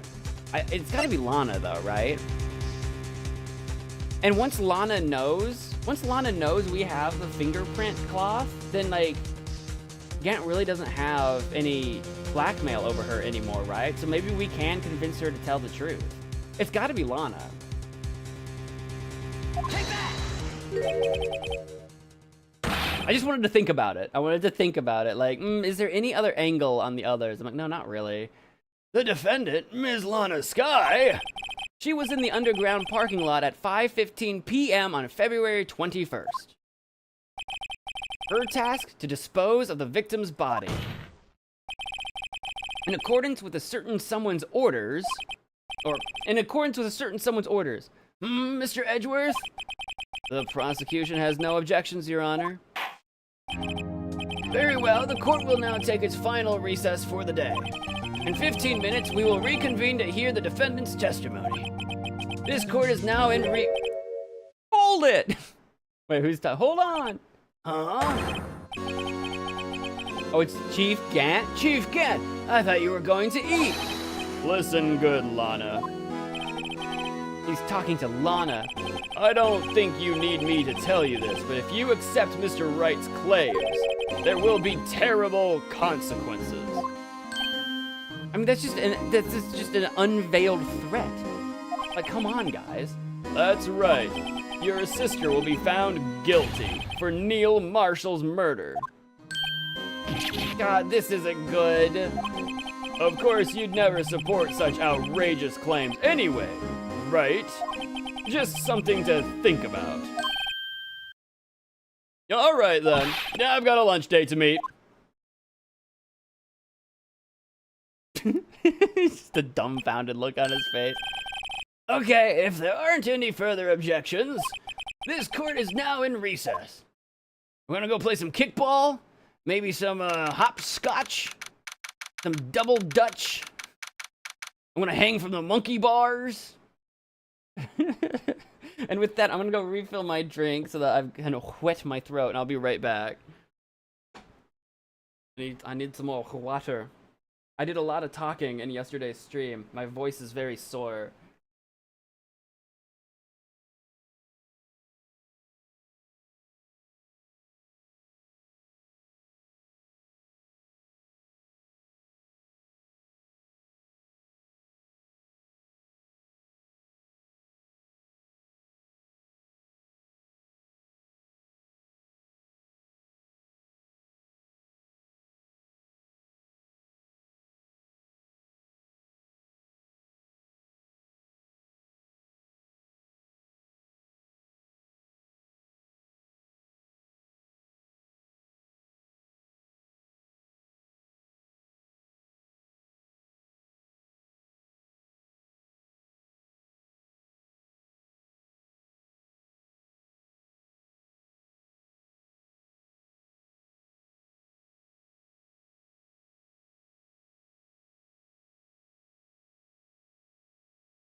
Finally, Edgeworth, we are alone. Oh my god. Spray you down with a cold water bottle. Objection!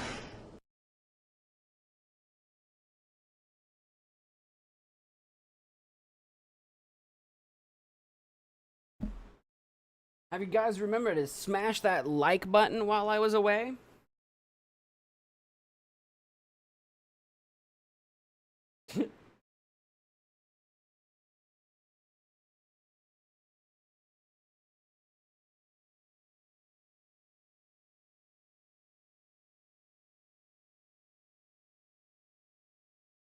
Hey Jessica, what's up? Welcome to the stream.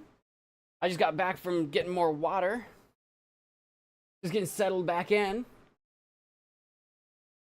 Alright, where were we? February 25th, 2:04 p.m. District Court Defendant Lobby number 2.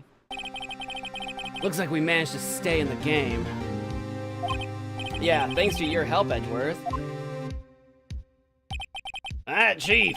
He's something else, eh, pals? Detective Gumshoe. I'm not a detective anymore. Oh no, has he already been fired? Oh yeah, sorry about that. Or maybe he was already demoted earlier. I can't remember. I know he got a pay cut or something. Oh, don't worry. I've already decided where to work now. At your office. Are we hiring? My office? Sure. I'll take the place of that top-knotted girl you used to work with. He could be my Maya. Could he be Maya? Yeah, Gumshoe, we're gonna have to grow your hair out. We'll give you a top knot. We'll get you a kimono, whatever the heck she wear. We'll dress you up. We're gonna cosplay Gumshoe as Maya, is what I'm trying to say. And then we'll put him through like monk training or whatever, so he can learn how to like be a spirit medium. Still, looks like we're all out of moves now. Chief Gant's done it again. How is he always gets the upper hand?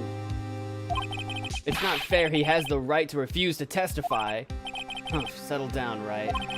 Remember what the judge said? But Chief, that is not a right to be casually invoked. There are certain risks to be considered. Yeah, what are these risks? I'm completely out of the loop here. This is not a court proceeding that I am familiar with. Risks? What did he mean by that? It's simple. If the chief refuses to testify, the opposite also holds true.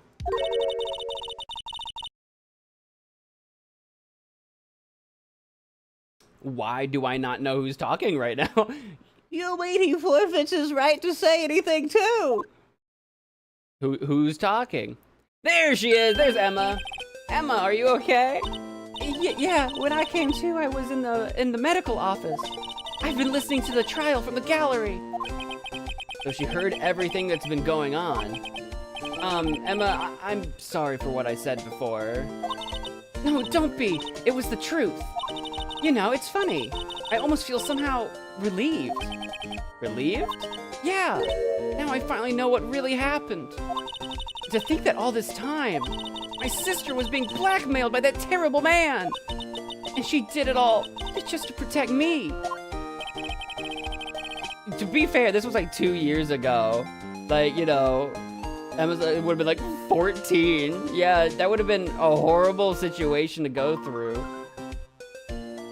Ever since her appointment as chief prosecutor, everyone who knew her said she changed.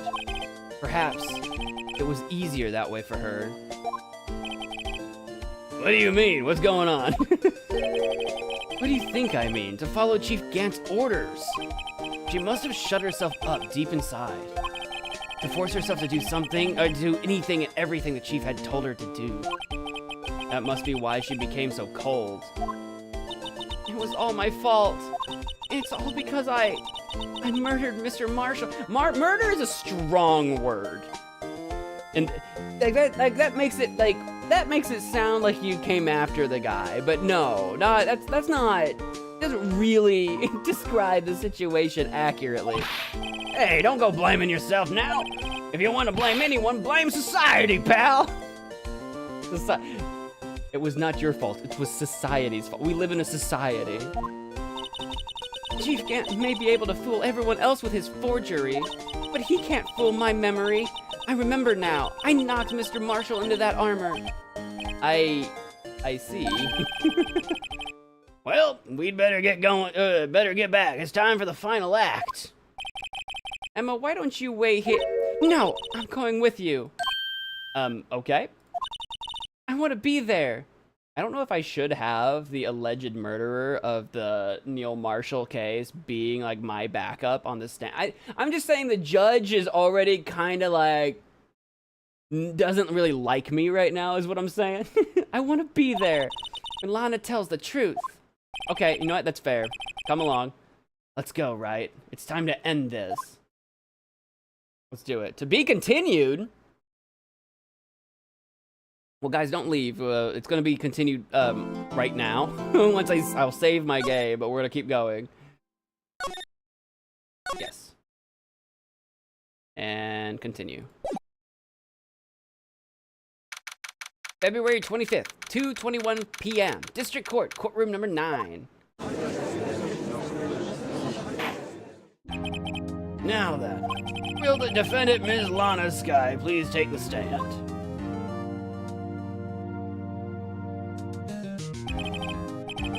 Ms. Lana Skye, you are the chief prosecutor. Be ready to say, I don't know why you think I'm going to save Scum. I don't know why you think I'm gonna do that. We have never done that and we're not gonna. I'm sure you're aware of what is required of you. But Mr. Edgeworth, you already know everything. You know all that I've done these past 2 years. Please provide the court with your testimony, Ms. Skye. And remember, you are under oath. We want to hear the truth. Of course, the truth. Lana, no matter what happens, I'll always be your sister. Okay. Just K. Just thumbs up emoji. Now then, your testimony, if you will. First, tell us about your relationship with Chief Gant. Everything hinges on your testimony. You're the only chance we have to get Gant. Gant and the fabrication. Let's go. I worked alongside Gant for years. There's no truth to this blackmail theory. I fabricated the evidence 2 years ago all by myself. When I found Prosecutor Marshall's body, I rearranged the crime scene. My only motivation was to get Dark convicted. It had nothing to do with Emma. Are you sure about this testimony? Your Honor, I'm confessing to a capital offense. Of course I'm sure. But Lana! If this is true, then that means Chief Gant has nothing to do with this. That's what I've been trying to tell you from the beginning. Please, Mr. Wright, you've got to help her. No, I refuse, Emma. Yes, I know that. She's sacrificing herself because of me. But what if she's telling the truth? Phoenix, did you take a stupid pill on that recess? We know she's lying. Dude, bro. She's not. I know my own sister. Whenever she speaks stiffly like that, she's hiding something inside. Deep down, she's really screaming in agony. I think we all know, like, girl, we're on the same page. Okay, whatever. Yeah, this is not a time to start second-guessing myself. Yeah, duh, Phoenix, goober. You sleepy, Phoenix? Do you need some coffee? Wake up. The defense may now begin its cross-examination. Gant and the fabrication. I worked alongside Gant for years. Presser, hold it! How many years exactly? Ever since I made senior detective. Let's see, I was 24 then, so that would be 5 years. Detective Gant and Detective Skye were legendary partners. I personally saw them testify in numerous cases. You must have been good coming from the same school as Mia. Damon Gant was a respectable detective. That's why. There's no truth to this blackmail theory. But think about it, Miss Sky. You didn't murder Detective Goodman. You told me as much yesterday in jail. You still don't get it, do you, Mr. Wright? Any testimony you cannot present in court is as useless as idle gossip. Are you calling me out on hearsay? Is that what's happening right now? I stabbed Detective Goodman with a knife. And I fabricated the evidence 2 years ago all by myself. Did you do so to help your sister? Joe Dark was a serial killer. My sister almost became his last victim that day. I didn't want that incident to ruin her life. But what she did was justifiable self-defense. She wouldn't have been charged with anything. That's not the point. She was traumatized that day, all because of that creep. That's why I couldn't forgive him. Lana? So that's why you fabricated the evidence 2 years ago. When I found Prosecutor Marshall's body, I rearranged the crime scene. You say you did this all by yourself? Yes. If she really did it by herself, there's no reason she would have moved the bodies to her side of the room. Like, why would she do that? To make it look like her on purpose? You know what I mean? Like, it's like she's clearly... Anyway. Would you mind telling us what you found when you arrived at the crime scene? It seems I was the first person to discover the scene. The broken prosecutor award knife was stuck in the victim's body. What?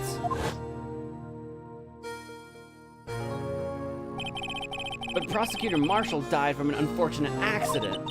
That's only a situation you dreamed was possible. The reality is, it wasn't my sister who took the prosecutor's life. Fantasize all you want, Mr. Wright, but I'll never change this statement. You mean Prosecutor Marshall wound up being killed by Dark?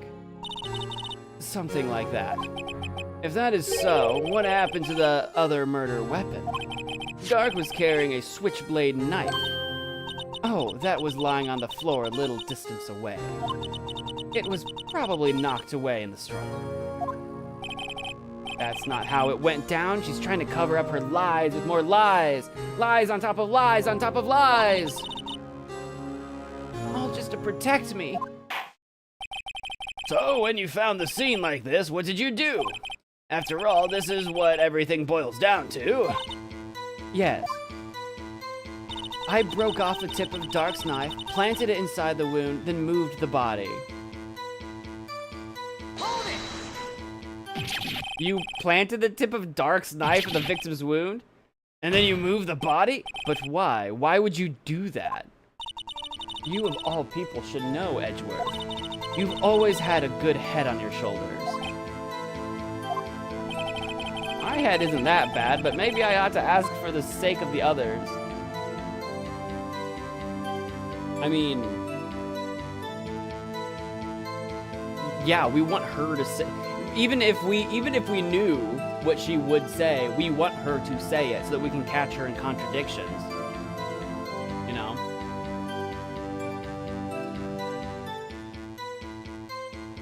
Yeah, Lana's super lying. Yeah, we want to know why would she plant the knife? Because if things went down the way that she said it went down, why would she need to plant the knife? Because she's not actually... I mean, correct me if I'm wrong, she's not actually admitting to the murder of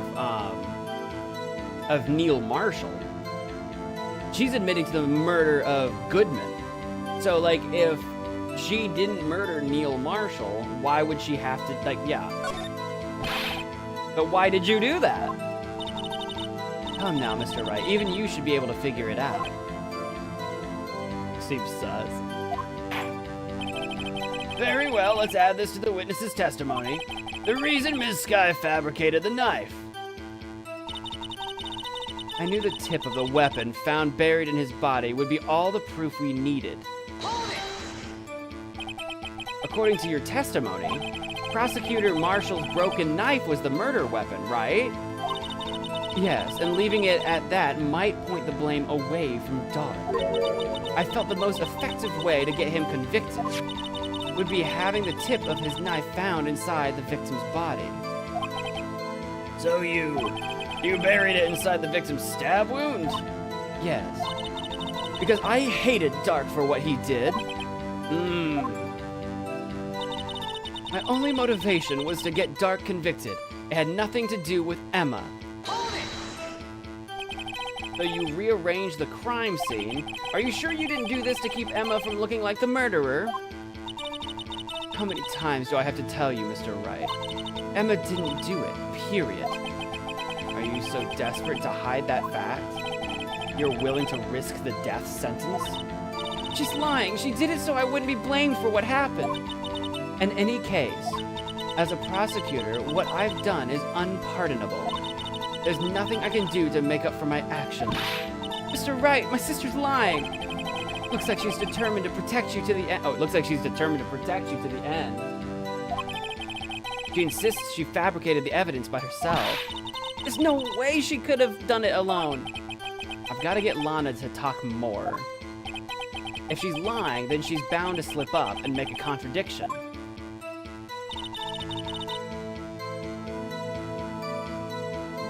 What's the best?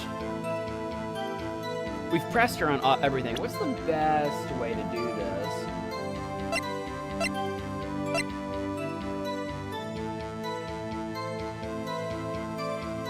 This is related to the Goodman thing.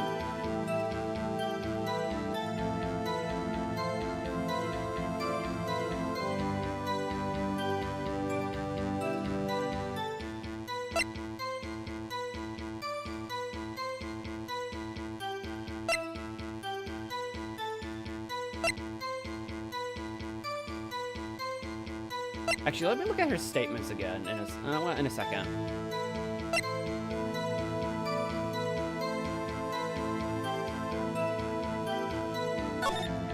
What was the situation with the muffler? I don't remember.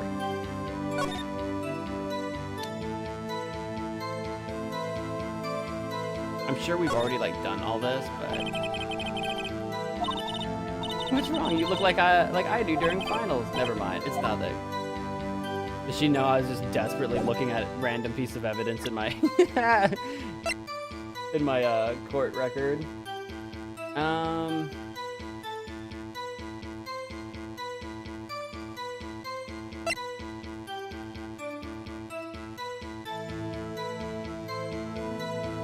Can't hid evidence too, after all.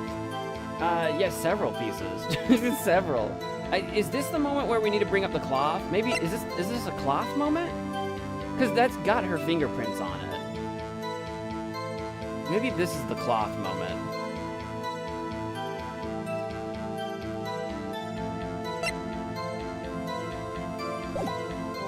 Yeah, hold on. Let me look at this stuff. There's no truth to this blackmail theory. And this is, I guess this is where I could present the blackmail.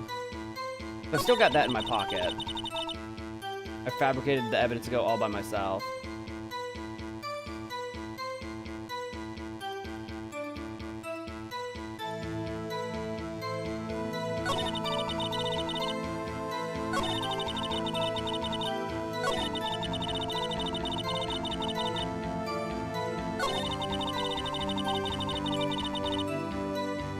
Yeah, it's got to be either it's either the truth of the blackmail theory, and that's where I present the cloth, or I present it here with the by herself. It could be either one. It's got to be the cloth at this point, right?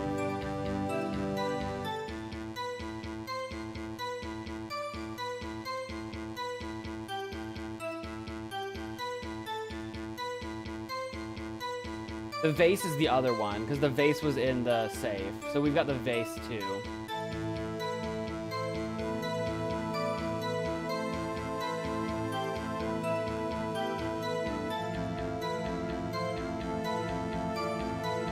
Or even the evidence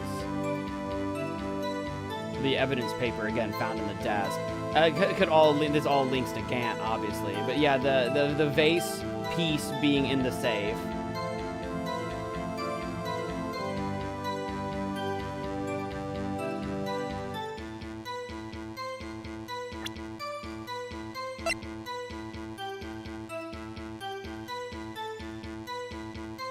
I still think we should be able to use the cloth for like that's the whole like there was no blackmail, and then we'd have the cloth and say this is the blackmail. I still think that should work, but maybe it's early for that. I'm not certain. I feel like it should work, but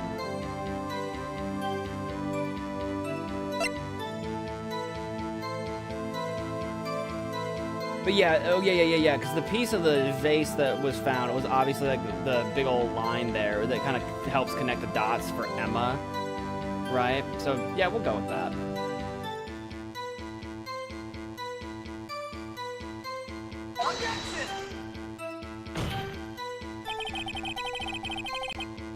Oh, well, not here then.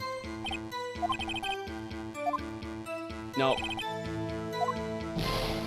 Okay. So not the vase.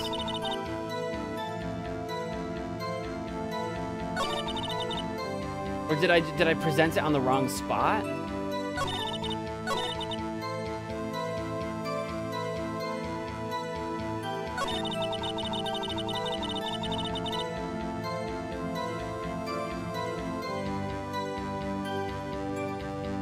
I still think the cloth would be legal if it was relevant, and if we prove that it's relevant, which we would do, because she says that Emma had nothing to do with it.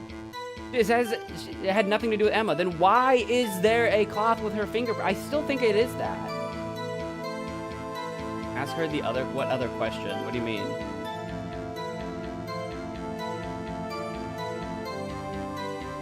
Why did she move the body? Can I go back to that question? Can I go back to that? Where was that at? That was under... I didn't know I could ask that again. Was that here? Try it. I don't know which thing it was. And then you move the body. It might have been here. Why would you do that? Yeah, it's this one. Okay. Why did you move the body? When you showed up on the scene, where exactly was the victim's body? It was where you deduced it was, by Chief Gant's desk. But the body was found by your desk. Why did you move it there? The reason for that is simple. Let's have the witness explain this in more detail. The reason Ms. Sky moved the body... The pieces of the jar that shattered during the events threatened my plan. Oh, well now you brought up the jar. I didn't know I could go back and ask that question. Pieces of the jar, you mean... Yes, that wretched jar you showed us earlier. In order to show that Dark committed the crime, I felt it would be more expedient to move the body. So, when you first found the body, the jar was already... Of course, it had been shattered to pieces. If you looked at the crime scene, it would be clear right away what had happened.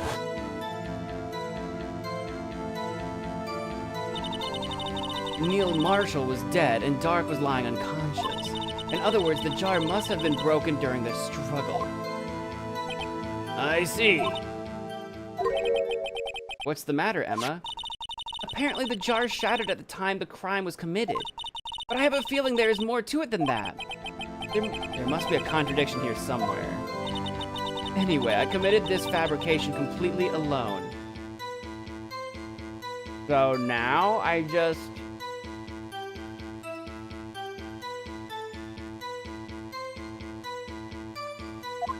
So now I would present the jar again, just because, like, then why was it in Gant's safe?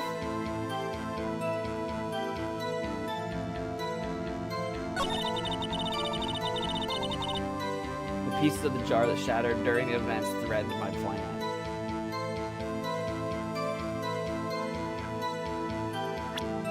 So now the jar? I feel like it feels a little silly to bring up the jar on the comment about the jar.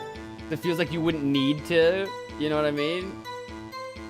Objection! But I guess, I guess. Ms. Sky, I understand how you feel. You committed that crime 2 years ago to protect your sister. You mean the forgery at the scene where Neil Marshall was murdered?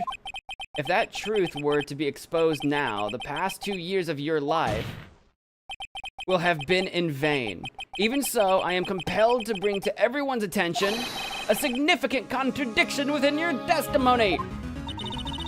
A contradiction in my testimony? You testified, and I quote, "The pieces of the jar that shattered during the events threatened my plan." That's right. Do you have a problem with that? It's a simple oversight, really. You see, a message was written on this jar with the victim's blood. Yes, the prosecutors must have written it in his final moments. Exactly so. And this is where the contradiction lies. In order for the victim to be able to write his message on the jar, it must not yet have been broken before he died. Ah. He couldn't have written Emma's name on a shattered jar. I mean, he could have, but not easily, while being punctured by a... like, it would have been really impressive.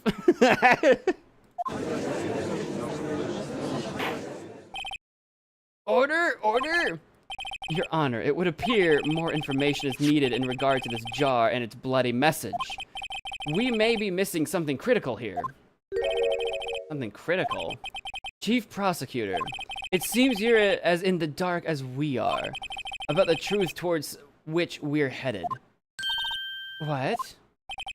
Just tell us exactly what you saw. We'll piece together the information to arrive at the truth. Very well, the witness may now continue her testimony. Jar and message in blood. I immediately noticed the blood traces on the jar, but it was dark in the room and I didn't have time to check it out. To be safe, I wiped away the blood. The fragments were large, so I'm sure I got them all. Right. All I could think about was wiping them clean before they were discovered. That doesn't give me a lot to go on, but... You mean you were the one who wiped away the message in blood? I wasn't chief prosecutor at the time. She didn't think Dark was the real murderer. That's why she tried to erase the real evidence. Very well, the defense may now begin its cross-examination. There's not a lot to cross-examine, but we'll do it.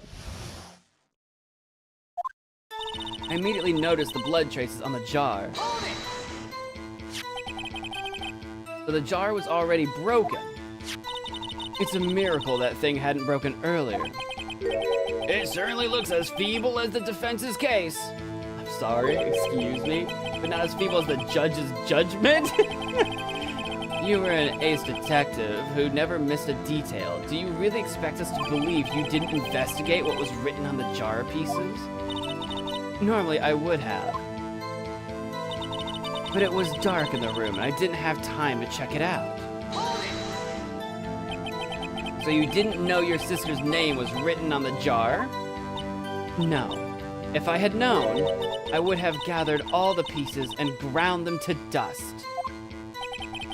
Well, that helps my case. Lana, you do that for me? She said a little too happily. It seems you two might make up yet. Anyway, I just barely had enough time to move the body as it was. If someone happened upon the scene, you'd lose your chance to erase the evidence. You must have been in a hurry. I was. I knew I had to destroy the evidence before anyone came. This is rather shocking.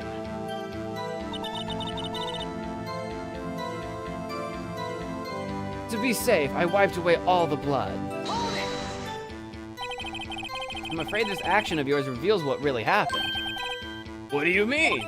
If you really thought Dark killed Prosecutor Marshall, you wouldn't have wiped away the blood. What else could I have done in that situation? Lana, I only had a few moments. There wasn't enough time for me to do anything else but gather up the pieces. The fragments were large, so I'm sure I got them all. But how could you see with the power out? It should have been pitch black in that office. A detective is always prepared, Mr. Wright. Even now, I always carry a pocket light and a camera with me. Okay. Even I carry a bottle of emergency luminol wherever I go. I never miss anything. I got every last piece. Oh, except you didn't, because one piece ended up in Gant's safe. All I could think about was wiping them clean before they were discovered. So you illegally rearranged the crime scene? Yes, I don't have any excuse for my actions. So sorry, Lana, I didn't know. I've treated you so badly all this time. It's not too late. There's still plenty of time to make up. After we've gotten to the bottom of this incident. No doubt this day will leave a permanent stain on the history of the prosecutor's office. More contradictions have surfaced in her testimony. Your sister's really putting up a fight. She must really care about you. Still, she's not doing this the right way. Huh? I think I finally figured out the contradictions in her testimony. There's one final possibility that might turn everything around.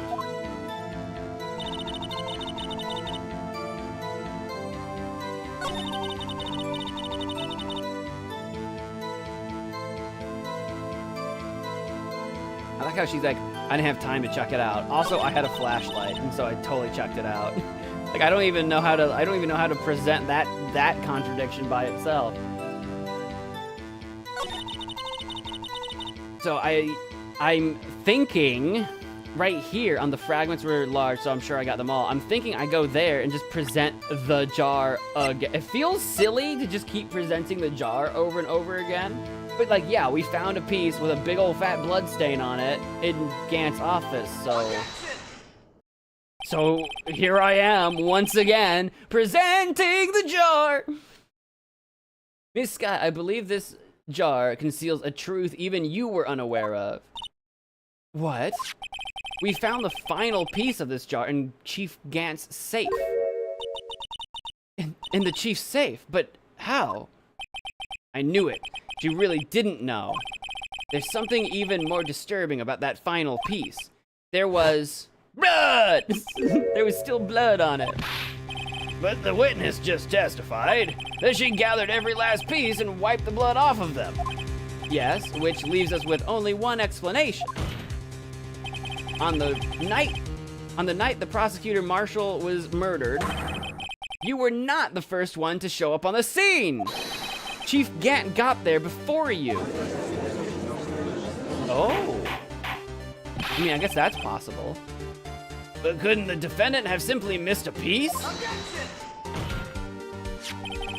I'm afraid that's unlikely. The pieces are too big for anyone to miss, let alone an ace detective. That may well be, but everyone makes mistakes. Even I once wasted an entire day looking for my dentures.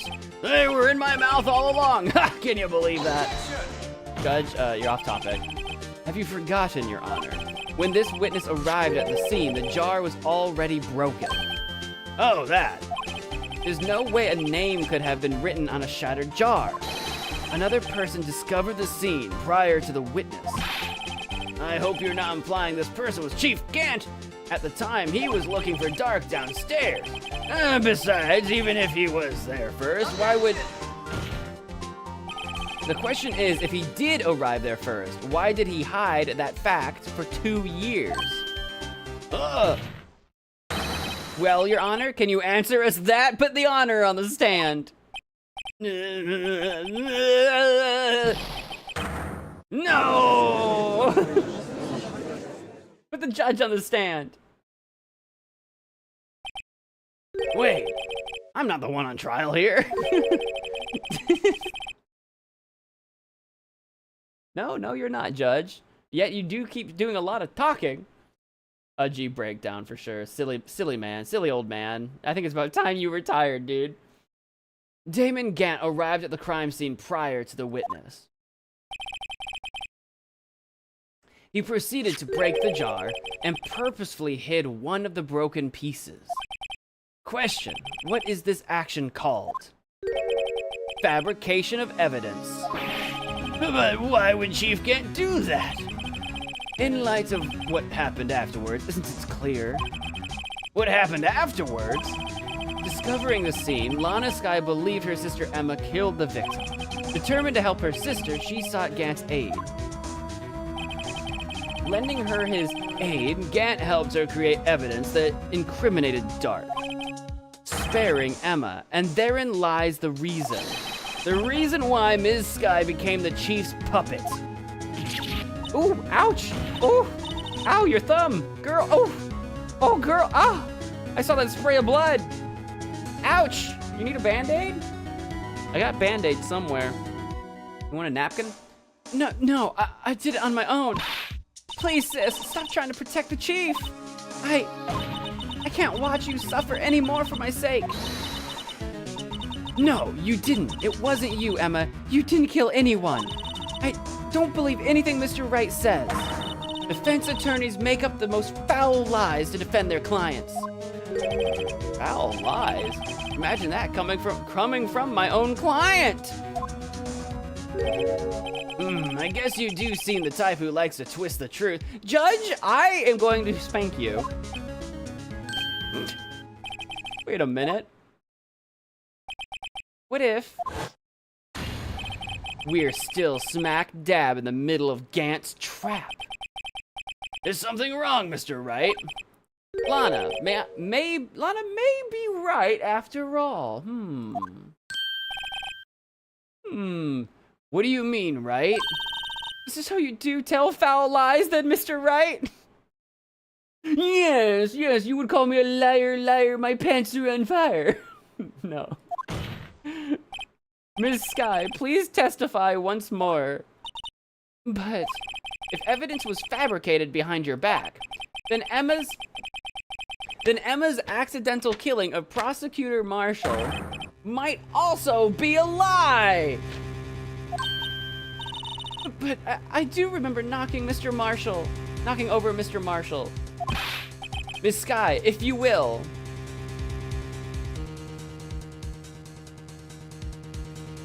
I mean, if it was dark and the first person that got there wasn't Lana and it was actually Gant, then maybe this isn't as cut and dry as we think. I can't. There's nothing to be afraid of anymore. This cross-examination may not change a thing. However, there is a possibility that it will, if you tell the truth. Very well. I'll testify about what I really saw. All right, the witness may testify once more for the final time. I feel like we've had a lot of final time. Actual crime scene. When I arrived, I found Mr. Marshall's body impaled on that suit of armor sword. Emma and Dark were lying unconscious on the floor nearby. When I saw what happened, I thought she did it. That's why I erased all the evidence that linked her to that murder. I had Chief Gant help me remove the body from the sword and carry it. But if it all really was a fabrication, Emma might be innocent. Unbelievable. The body was impaled on the armor's sword? Oh, we knew that, Judge. Don't be silly. So wait, what if, and I know we're dancing around this, but I'm gonna just say it. I know we're dancing around this. I know we might be getting there. I'm just gonna say it now. What if Gant wrote Emma's name on the jar? Gant set it up to make it look like Emma is the one that pushed Marshall. But Gant did it so that he could specifically get Emma to become his puppet. He orchestrated the whole thing from the beginning to set up Emma to capture Lana. I'm just saying it. I'm gonna say it now. You were the only one who saw that. If only you had proof. Actually, I do have proof. I gave it to Mr. Wright just this morning. What? Wait, what? To me? Oh, the book? It's a picture I took of the crime scene as I encountered it. It's been a long day if you gave me a picture this morning. I thought it might be needed. But I don't remember receiving a picture like that. I don't remember such a picture. Lana must have known. See, Mr. Wright, she really does have faith in you. Very well, Mr. Wright. Please present this picture. I don't remember receiving any pictures from Lana. We did get the book, though. Lana said she gave it to you this morning, right? I seem to remember getting something from her then. Let's check that evidence again. There must be a picture in there somewhere. In the book?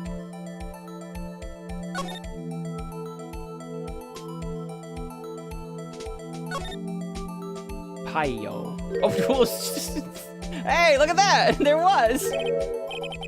Hey, look, there's a picture here! There sure was! I didn't see that before. But Lana did say she carries a flashlight and a camera with her. Oh my. This is the actual crime scene. No other detective saw the crime scene like this. Because I contacted Criminal Affairs only after I had rearranged everything.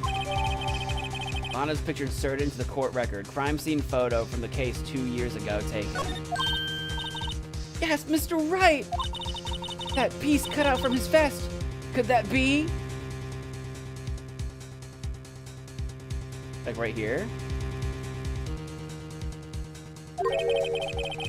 Oh. The cloth we found inside Chief Gant's safe.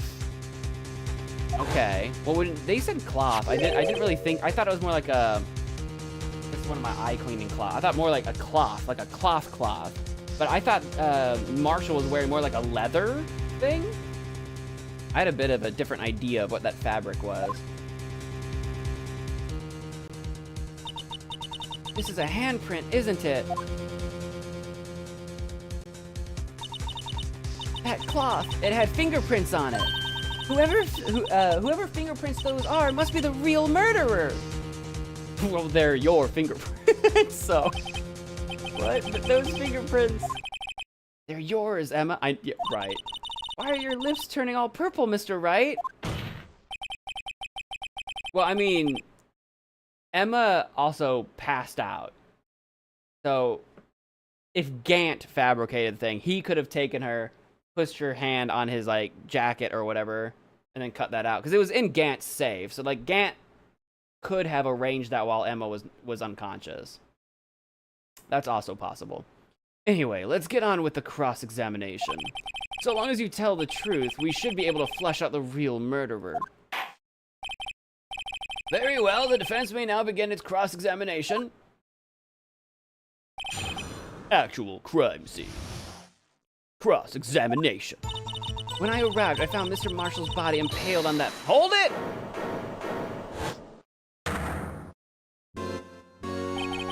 Come now, Haji. You're back from lunch already, dude? This is the poorest excuse for a trial I've ever seen. He never actually left the building. Chief Gant! What, now you want to make me out as the bad guy too? If so, I'd like to put in a word or two in my defense. We didn't call you to the stand, so you don't get to do that. I'm afraid it's too late for that. What? You already declined to testify. That means you forfeited your right to make statements of any sort. This must be that risk we were talking about earlier. Just sit back, relax, and enjoy the sound of the noose tightening around your own neck.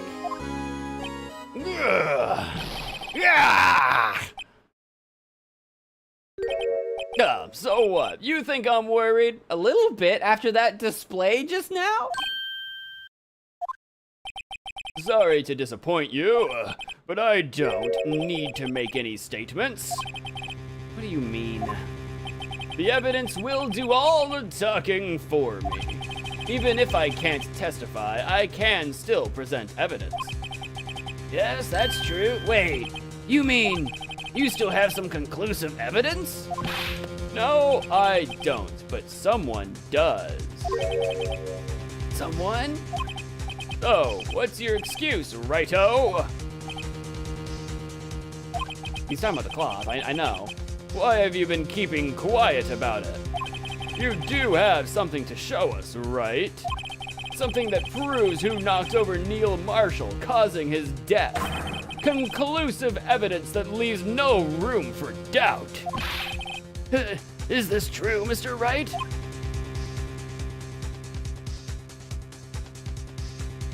I mean, I know what he's talking about. But how do we weasel out of this? If I show that piece of evidence now, Emma's sure to be made out as the murderer. Mr. Wright, if you have any more evidence, present it now, and if you try to conceal anything, you will be the one appearing before the Board of Inquiries. What do I do now? I'd better think this through carefully. I can't afford to make the wrong decision. Should I present that piece of evidence? I think we should. I know it sounds scary, but I think we should. The one that shows who really killed Prosecutor Marshall? I think we should.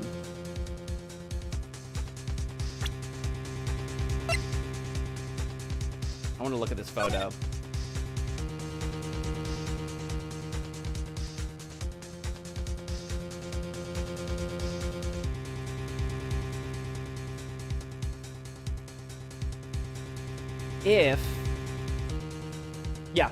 I want to present it. Emma's gonna be fine because I think what I said is what happened. I think Gant set it up because if this is the photo that Lana took when she arrived, this is already cut out. The jacket was already cut out. Why would Gant show up and cut out this piece of cloth before Lana showed up? He did it in order to actually use that for blackmail. You know what I mean? Because why would Lana take this photo after removing this cut? She wouldn't have known. She wouldn't have known where Emma would have pushed Neil. It's the one time you can completely goof up your case. I feel pretty good about this. I don't want to save. It adds more tension. It adds more tension. Guys, in life we don't get to have takesies backsies. Oh dear. In life we don't get takesies backsies.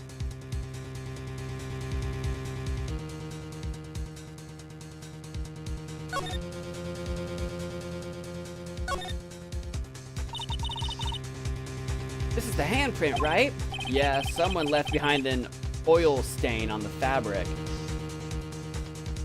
An oil stain? Whoever it was, they must have had a really oily hand. Mr. Wright, think about it scientifically. Huh?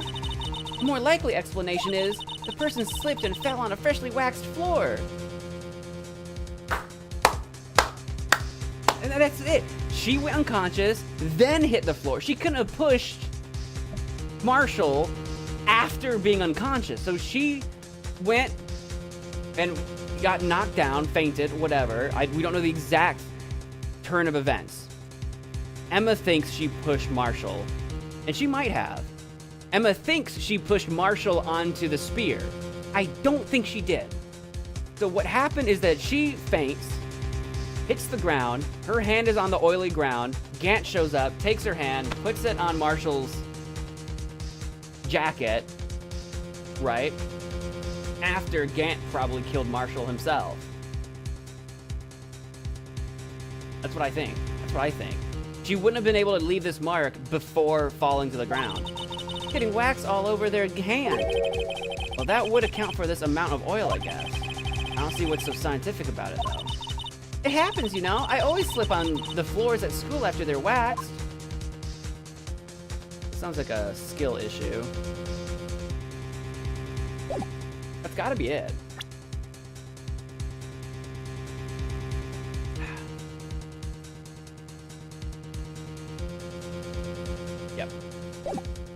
Time to show the evidence.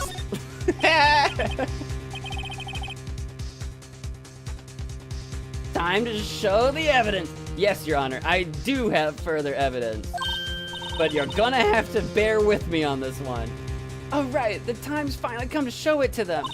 Those prints have got to be the Chiefs. They're not.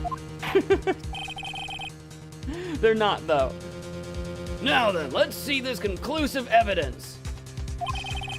The evidence that shows who actually murdered Prosecutor Marshall.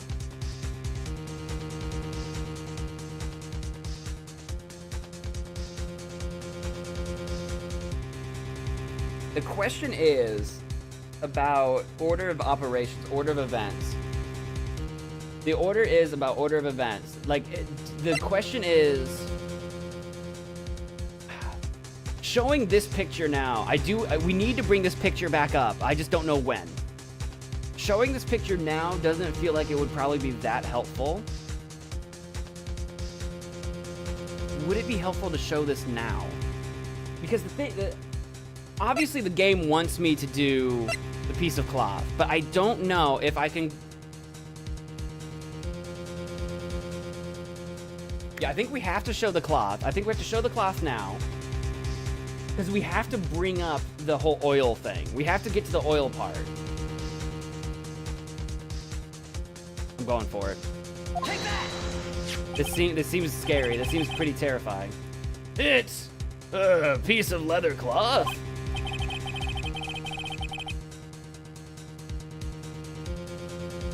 Yes, it most likely was cut from the victim's vest near his chest. Okay, so he brought up the picture for us. Okay, that's what I was trying to figure out. It's like we need to get the picture brought up again at some point. Oh, what's this? There's a big handprint on it. Surely it must have been left on the cloth by whoever shoved the victim into the sword.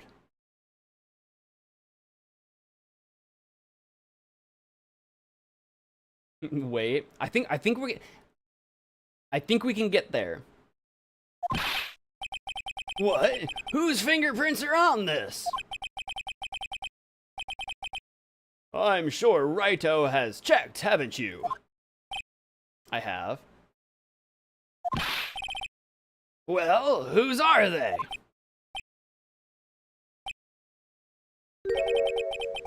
They're Ms. Skies, Ms. Emma Skies. What? They're mine? So I really did do it? See, I told you it was all conclusive. But this was found in your safe. That means it's possible you forged it. I don't know what you're talking about. I don't remember any cloth in my safe. Do you really expect me to believe that? But, come on, get to the oil. Give it up, Mr. Wright. It's over. You shouldn't have presented that. By presenting that evidence, you tied Emma Sky to Neil Marshall's death. No. It appears we have our killer. No, we gotta get to the oil. No, hold on. No! No, hold on! No, hold on! Everything hinged on that point. In the end, Lana alone was found guilty on all accounts. What, really? What, really? Really? For real, for real? Really?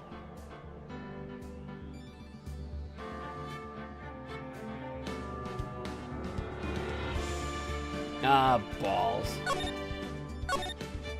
I'm shocked we didn't get to, I'm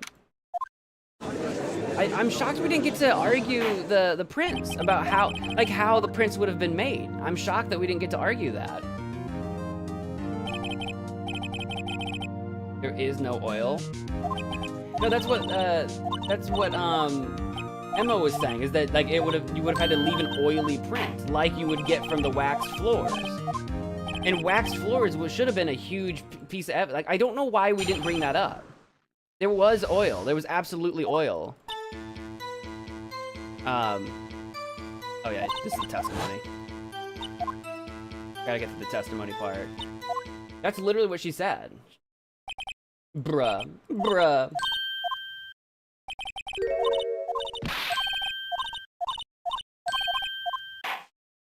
It would have dried years ago. The print is from years ago. No, it's not. You're not understanding me, I guess. I don't know how, stop. Everyone shut up for a second. Look at the print. I will fight you on this. I am actually gonna fight you on this. This is from 2 years ago. Yeah, it's dry. This isn't fresh. This didn't happen just now. But this is a handprint, right? Yeah, someone left behind an oil stain on the print. Whoever it was, they must have had a really oily hand. Think about it. The person slipped and fell on a freshly waxed floor. It would have been waxed 2 years ago. Getting wax all over their hand. So if they had a freshly waxed floor in his office at the time, I keep hitting tab to get out of here, then that's why her hand would have been so oily. Why else would her hands have been oily enough to leave a print? Let me get out of here. Do I have to press you on everything to get through this? Or do I, work alongside? Scan for years. Boost the blackmail. Years yourself. I do have to press you on this, because I gotta ask you that question.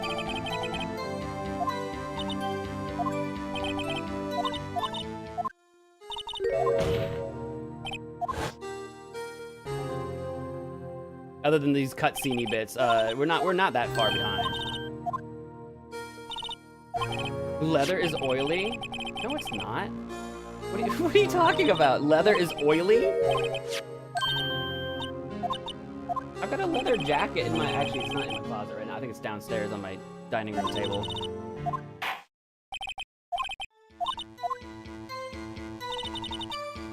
Oh, was that not the question one?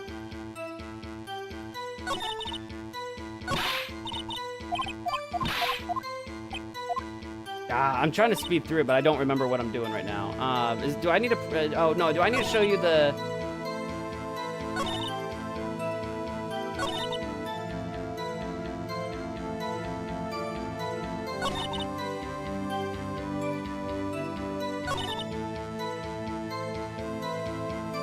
Didn't I just do this? Was this not the correct one? There it is. Did I just not press the right thing? I thought I did. Maybe not. There we go. Okay, and then jar. Objection!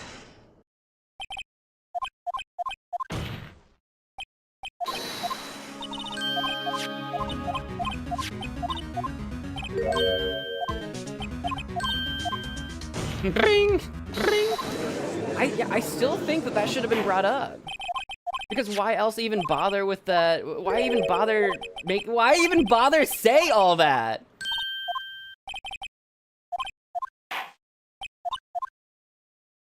Yeah, no, I'm just really surprised there wasn't more of a fight to that. That's just kind of weirdly dumb.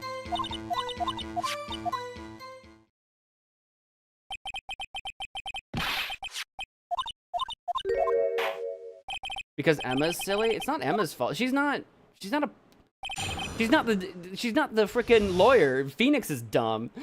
Like, what?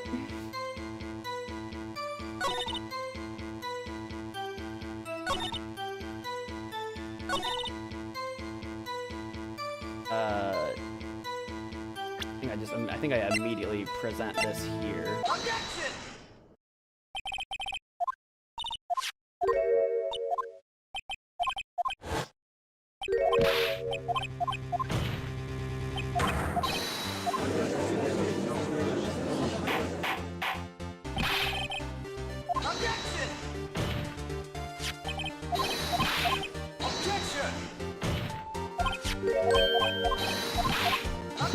Seeing this just fly by is kind of funny.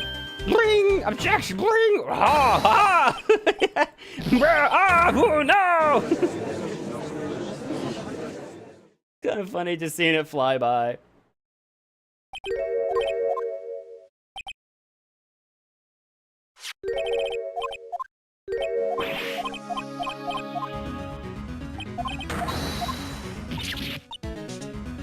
Hey, Rain, welcome to the stream. We game over and we're getting back to where we were.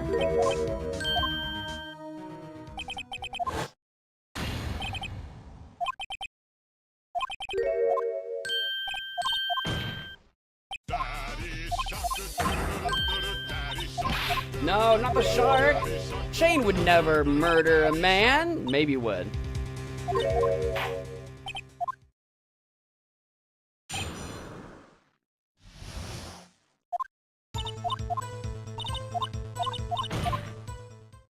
Turbo lore power. We really are on that turbo grind just now.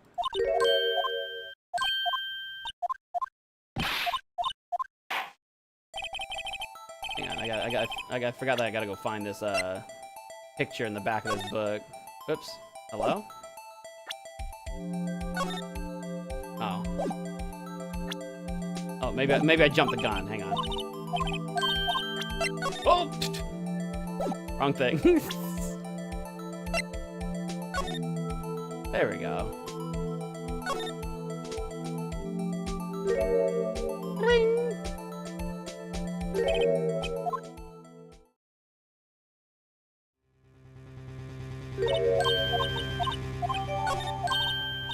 Refuse to show the evidence. Yeah, because the only other evidence that I would want to show, if I said show evidence and didn't do the cloth, the only thing I have left is the picture. But the picture doesn't help us because when I showed the cloth, he brought up the picture anyway. So those were my only two. Those were my only two guesses. So, so I got nothing beyond those. I really do think there's an avenue where bringing up the evidence could have worked its way around. I really do, but.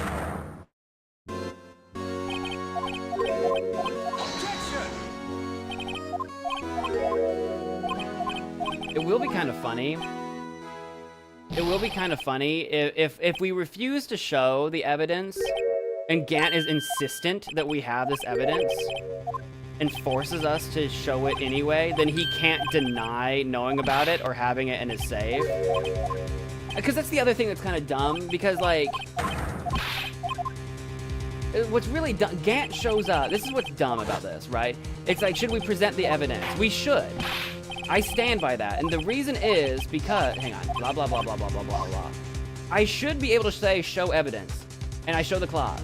And then I'm like, well, I found it in Gant's safe. And Gant's like, oh, I don't know anything about any cloth. Gant is the one who came up on the stand and said, Phoenix Wright has evidence to show you. Here's the evidence. I don't know what you're talking about.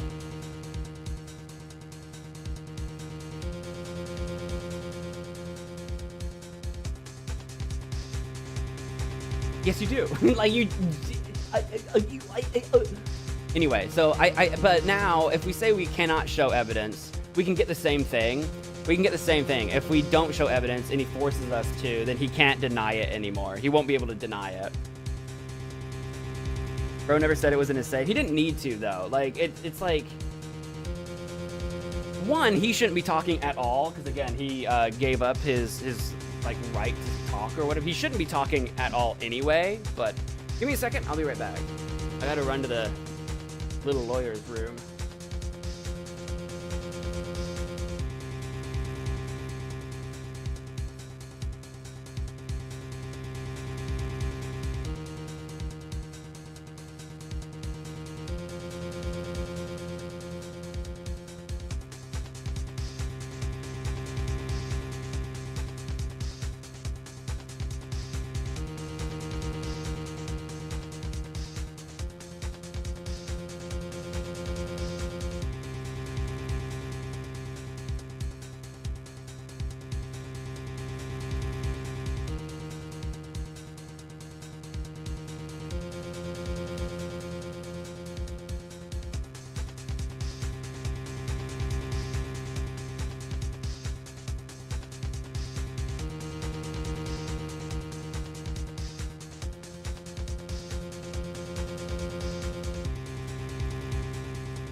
Ugh.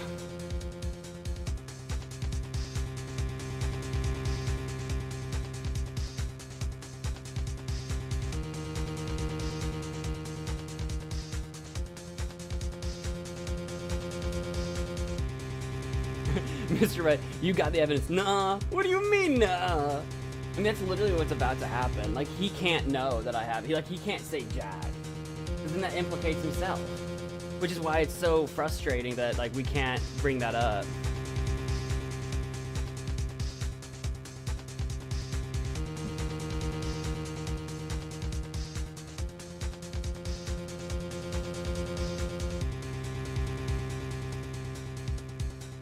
Objection!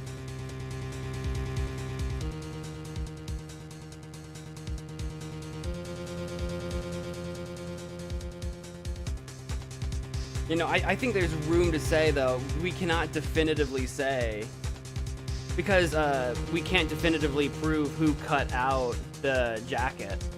So, like, I still think that there's room to say, this is the evidence, but, like, in a case, this is the, I'm gonna hit, don't worry, I'm gonna hit don't show evidence, but there's the logical fallacy, and there's so many cases of forging the evidence in this case. There's so many, not case, but so many examples of evidence being forged.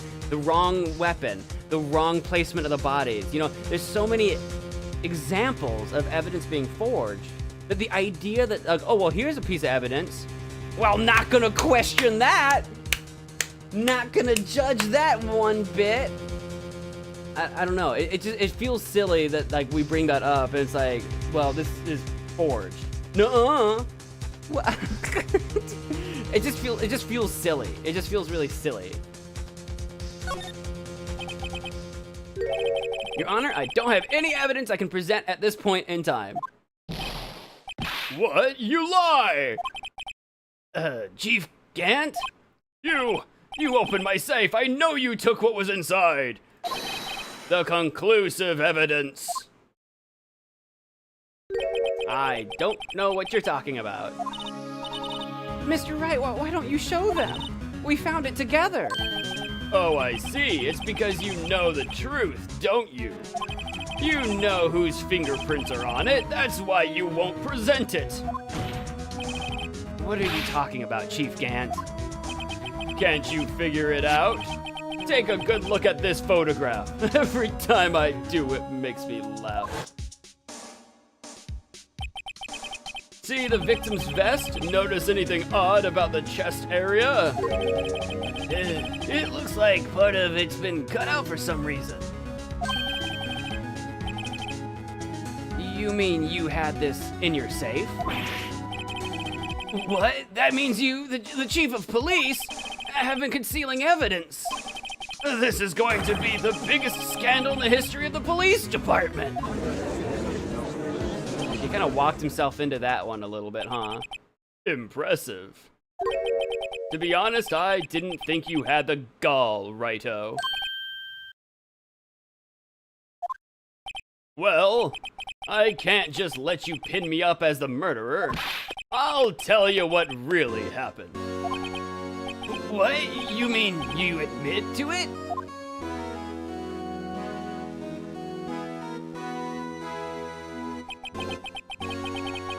I was the first person to arrive at the crime scene that day. It then occurred to me that I could use the situation to control Lana. Yeah, it's gonna be exactly the way I think it went down. So you really were manipulating her. I knew Lana. If I had made it look like the blame lay with her sister, that when she saw the scene, she would ask me for my aid. So you assisted Ms. Sky. I told her to arrange all the evidence. I had her plant the knife tip in the victim's body and move the body across the room. And I ended up using that evidence to get Joe Dark convicted. When I tampered with the crime scene, I hid 2 pieces of evidence. This was before Lana arrived at the scene, mind you. 2 pieces of evidence? You mean those items in your safe? But why? For insurance, of course. Insurance? I was sure my plan would work, but it's always best to be prepared for the worst. I wasn't about to let anyone blame me for a murder that girl committed. You mean you were calculating that far ahead while forging the evidence? What do you take me for, a fool? I didn't make police chief by dumb luck. See this jar fragment? I hid the most legible part of Emma's name. I didn't expect Lana to go and wipe the blood of all the pieces. Objection!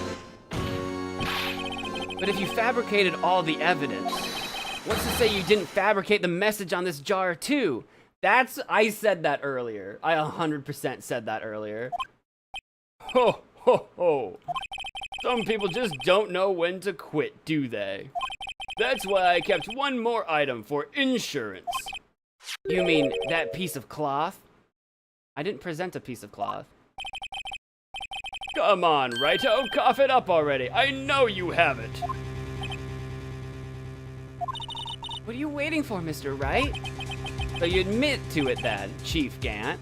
Just to be absolutely clear, the thing that I wanted to do earlier, we're doing. Just to be absolutely clear then, you admit you know about Kept and had a hand on this cloth. That you were hiding the cloth you cut off the victim's vest in your safe. Yes, I admit it.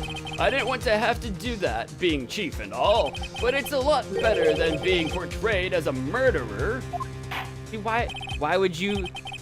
Here's the thing, why would you think you would be portrayed as a murderer? If you just arrived to the crime scene and everything went the way that you said it did, no one would ever believe you murdered someone. The reason you don't want to be portrayed as a murderer is because you probably are the actual murderer of Neil Marshall, and you were paranoid, and then you decided to pin it on Emma by forging her handprints and by forging her name on the vest. Using probably the thin gloves that we found in that safe or whatever. Well, Mr. Wright, what do you have to say for yourself? Just a moment ago, you said you didn't have any evidence you could present. Foolish move, Wright-o. You should have shown it then before it was too late. I didn't have evidence I could present. According to the 2 rules of evidence, whatever, it wasn't relevant yet. It's been a long battle. But the moment of truth has finally arrived. As long as I don't mess up here, victory is mine. I cannot show the evidence. No, it's too late to show the evidence now. Besides, even if I did, it'd just expose that poor girl's fingerprints. Right, think hard over the circumstances.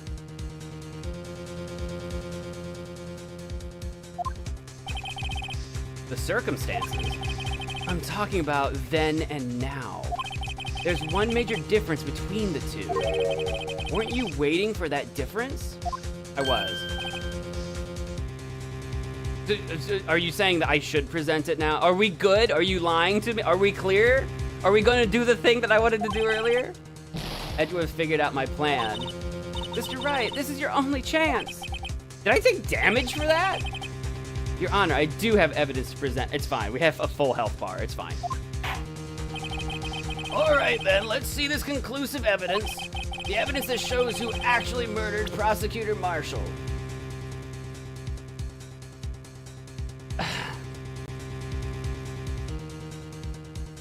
There is a contradiction now, so I think we're in the clear. I think we're good. I think sometimes me and this game are just we're not on the same page, so we have like weird friction like this. Let me verify this once more. On the day of the crime, you personally cut out this piece of the victim's vest. Oh yes, at last you finally brought it into the open. Out into the open. There's a handprint on this piece of cloth. Your Honor, the prosecution requests that that be immediately sent to the lab for analysis. This handprint on the leather, there must have been a strong impact for it to be left so clearly. You mean It could not have been It could not have been forged. It must be authentic, conclusive evidence. Ho, ho, ho. You're as slow on the uptake as ever, Worthy. What? Think about it. Righto had all this time to present this evidence. Yet he was reluctant to do so. Why would that be? You mean you already know? You know whose fingerprints are on that? Mr. Wright, do you really know? I do. Whoever the fingerprints belong to must be the real murderer. Whose fingerprints are they? Very well, I'll tell you. It should be okay now. Everything's proceeding as predicted. The person to whom these fingerprints belong to is Officer Meekins.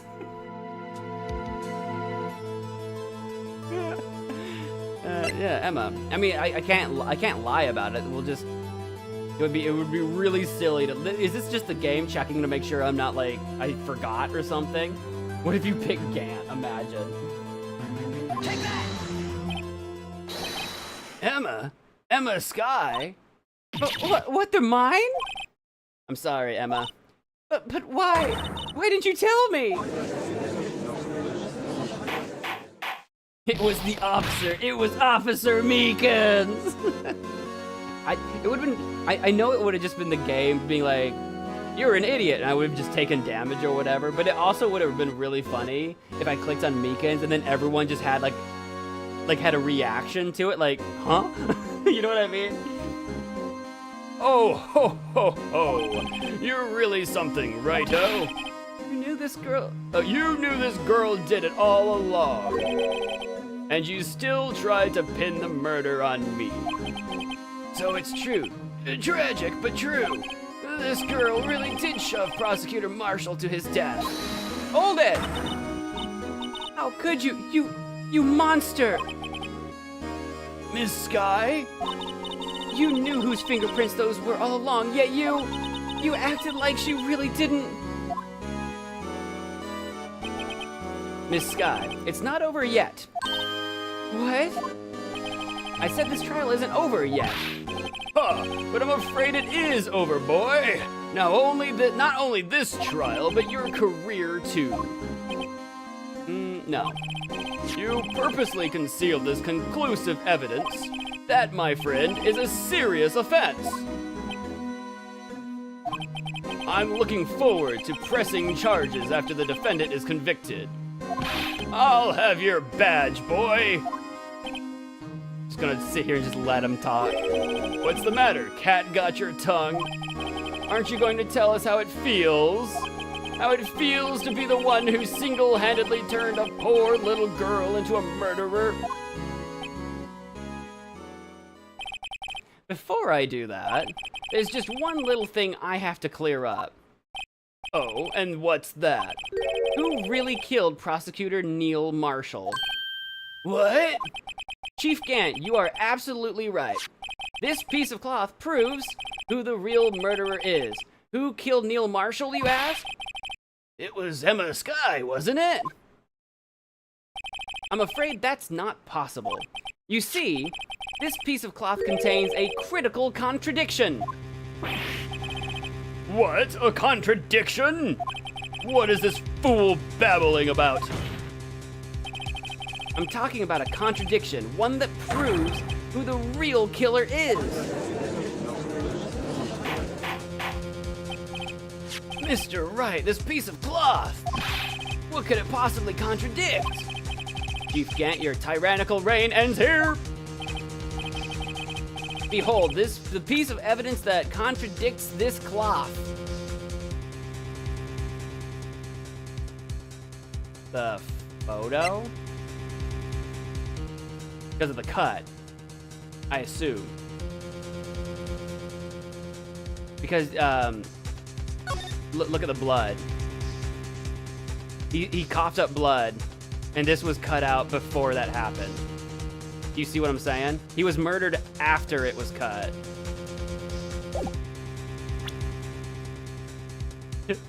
So it's the photo. Oops. Yeah, the cloth is clean. And what exactly is this supposed to be? This is the picture Ms. Sky took. Take a good look at it. See where the piece of his vest was cut out? Yes. His shirt is showing underneath. It's hard to make out with all the blood on his vest, though. Exactly my point. His chest is soaked with blood. That's only natural. His lungs no doubt were punctured, blood poured out of his mouth. Oh, but that piece of cloth. Wait, there's no blood on it. Ah!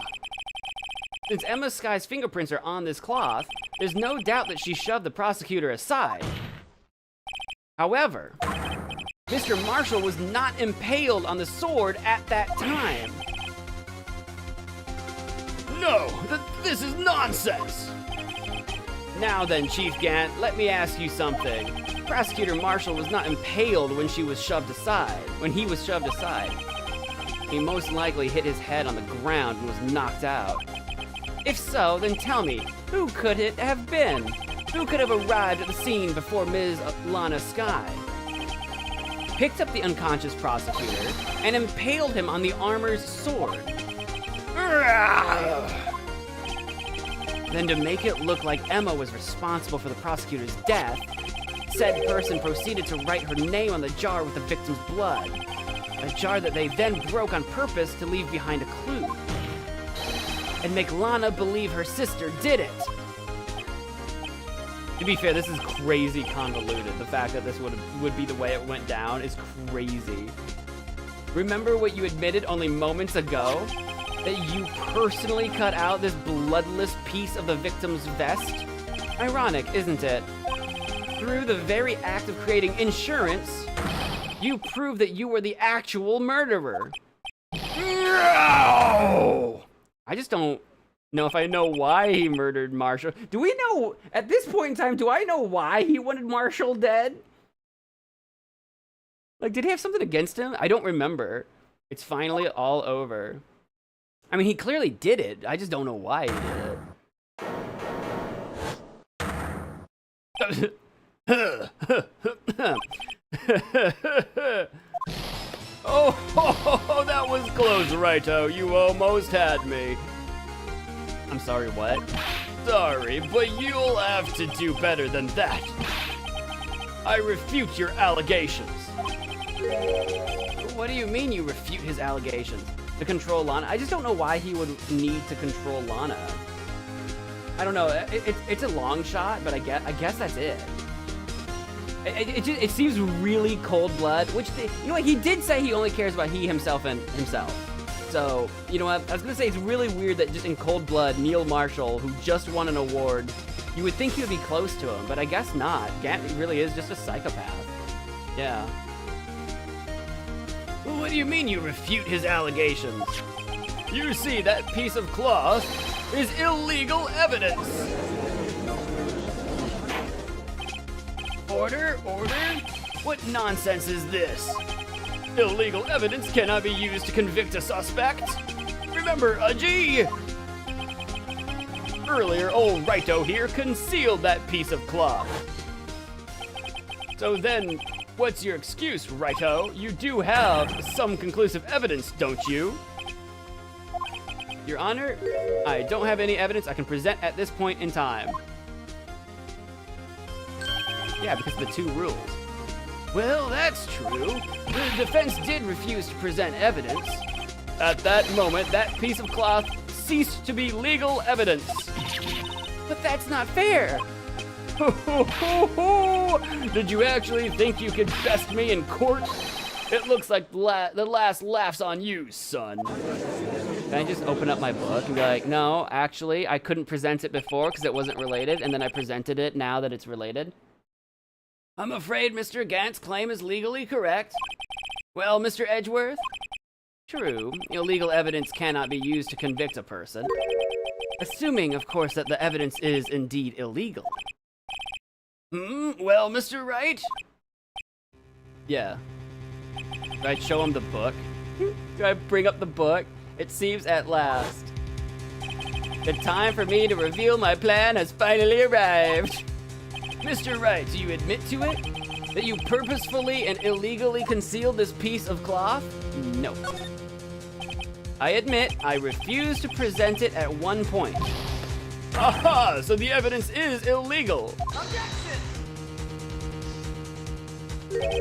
No, it isn't, Mr. Gant. It's not that I didn't present evidence then. It's that I couldn't. What do you mean you couldn't? There are certain procedures involved when presenting evidence that I like to flaunt, but sometimes follow. No, Udgy, don't listen to his lies. He's nothing but a coward. You can't really believe. Fanta in my system! Fanta You can't believe that there might be Fanta in my system. There's only one issue left to be resolved in this trial. Is this evidence legal or not? Very well, let us settle this once and for all. Earlier, you refused to present evidence. If you can prove your conduct was not in violation of the law, then do so now. Which is this book right here on evidence law. It wasn't registered. This is my proof, Your Honor. Evidence law. What's this? I've done my homework too, Chief. Because it's my freaking job. Indeed, Emma Sky's fingerprints were on this piece of cloth. However, at that point in time, this was merely a piece of cloth, nothing more. What? You see, it's written right here in this book. The second rule of evidence law. Rule 1. No evidence shall be shown without the approval of the police department. I found this piece of evidence myself, inside your safe. It goes without saying, I did not have approval from the police department. Rule 2. Unregistered evidence presented must be relevant to the case on trial. And here is the crux of the matter. You see, at the time it was impossible for me to prove the relevance between the cloth and the SL9 incident. What kind of nonsense is this? You want relevancy? Just take a look at this photograph. Every time I do, it makes me Anyway. Sorry, but can you recall when was that picture presented? That was shown only a few moments ago. No. He's right. At the beginning of today's trial, that piece of cloth was still meaningless. The person who gave it value as evidence was you, Damon Gant. Ugh. You yourself confessed to a certain truth.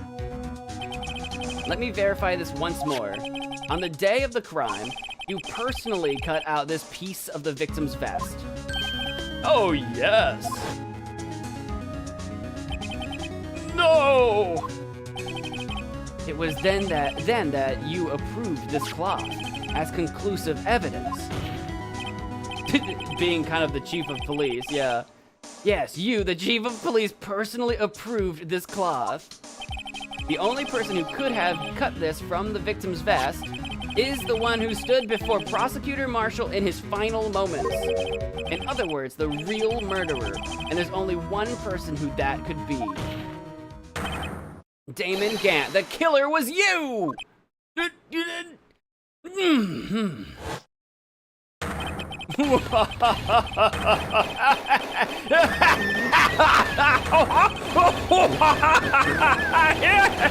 Oh my god. He just explodes. He just actually explodes. I knew I should have gotten rid of him. That no good for nothing scum. For 2 years he's been snooping around the department trying to get something on me. Crimes are being committed every day, yet he insisted on hounding me. Well, you murdered his brother. Well, your crime wasn't exactly petty. He wanted to reinvestigate the case. He recruited Angel Starr, then convinced Bruce Goodman. Detective Goodman? Now we finally get to Goodman. Yeah, that's right. If the evidence is transferred, I'll lose my only chance to find out the truth. Please, you gotta help me. I don't remember what voice I gave him. That was so long ago, I don't remember. Yeah, Goodman turned him down, as he ought to. Still, Jake Marshall didn't know when to quit. He stole Goodman's ID card and tried to take the evidence. Goodman came to me that day. He wanted to file a lost item report. I went with him to the evidence room. Then all of a sudden, he decided to speak out. So it was a moment of passion. What are you talking about, Goodman? Have I ever given Goodman a... He's been dead this whole case. Can you please reopen the investigation, Chief? We can't transfer the evidence out. There are too many questions left unanswered.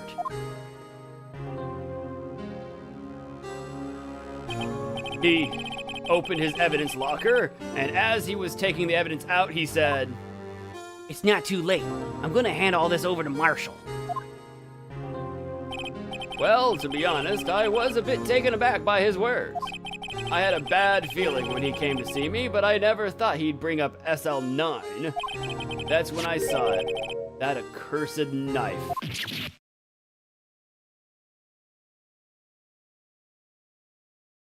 I couldn't just pull it out. Doing so would have only led to more blood, making it near impossible to hide your crime. Even so, the blood was just pouring out. I didn't know who might stumble in, so I hurried to wipe it up. I was worrying so much about the floor, I didn't realize my fatal mistake. The bloody handprint on Detective Gumshoe's locker. I used to be known as the crime computer, but everyone has to start somewhere, I guess. I was too nervous. I had no business doing any of it. Then you put the body in my car. I'm sorry, I couldn't think of any other way to move the body. I broke your trunk, but what's the big deal? You make a lot more than us detectives ever will. Yeah. Leaving the prosecution's car aside, how could you get Ms. Sky involved in all of this? Well, she had as much to lose as I did if the truth came out. So you took the evidence from Detective Goodman's locker. I felt bad for having to do it. I also didn't have the time to pick and choose what to take. So, you left the jar fragments in the glove. Yeah. It looks like I was better off being an investigator of crimes than a committer.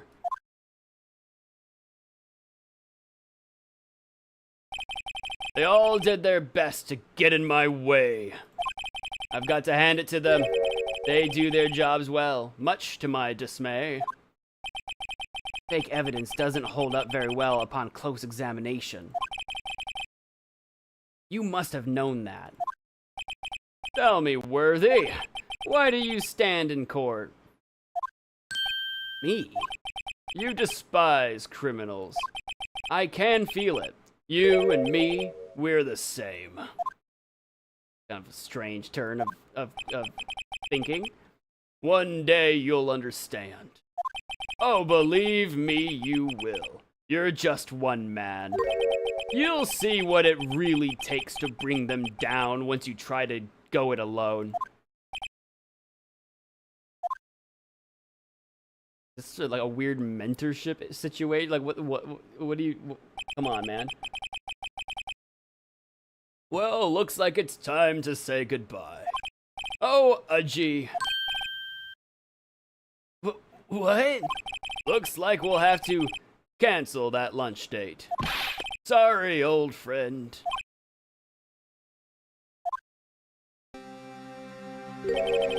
I'm sorry too, Damon Gant. I knew you as you used to be, long ago. You were once a fine investigator, and an example to others on the force.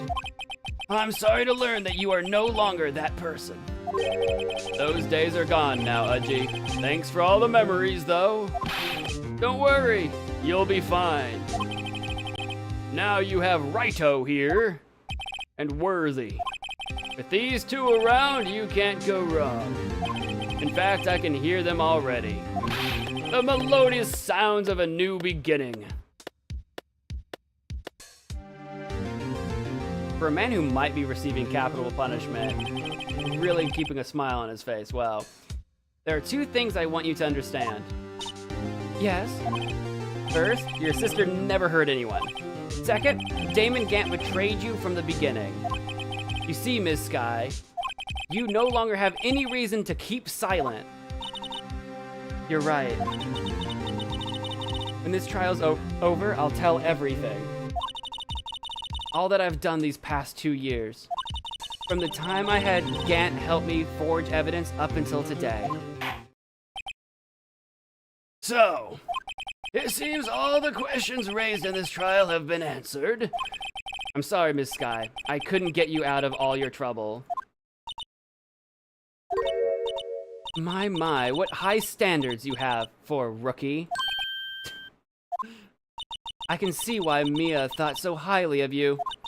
Who knows, a few years from now, you just might make it to the top. The first smile we've seen from her, like, ever. I owe you my thanks, Mr. Wright. Miss Sky. And to you too, Mr. Edgeworth. You've suffered every bit as much as I have over these past few days. Believe me, I know how much an ordeal it's been for you. It was nothing. Liar. I was worried the pressure might break you. And yet, you rose above it all and guided Mr. Wright to victory. You've done well, Mr. Edgeworth. Stop it, I only did my job. In light of this case, it seems a good self-examining is in order for all of us. Miss Sky, Yes, Your Honor. you are innocent of murder. However, although the chief blackmailed you, the fact is you still acted as his accomplice. A trial will be scheduled for these crimes at a later date. Yes, I understand, Your Honor. Yeah, she's not gonna get out of all of that, unfortunately. She's gonna get some blowback. This is the way it is. Is there something amusing about all of this? Why are you smiling? It's been a long time, Your Honor. A long time since I felt free of these heavy chains.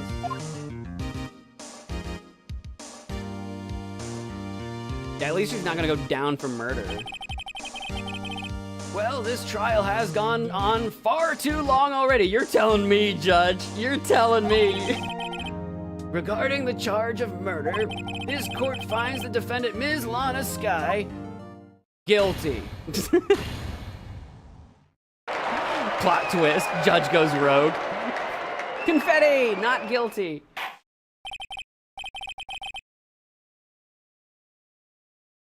That is all. This court is adjourned.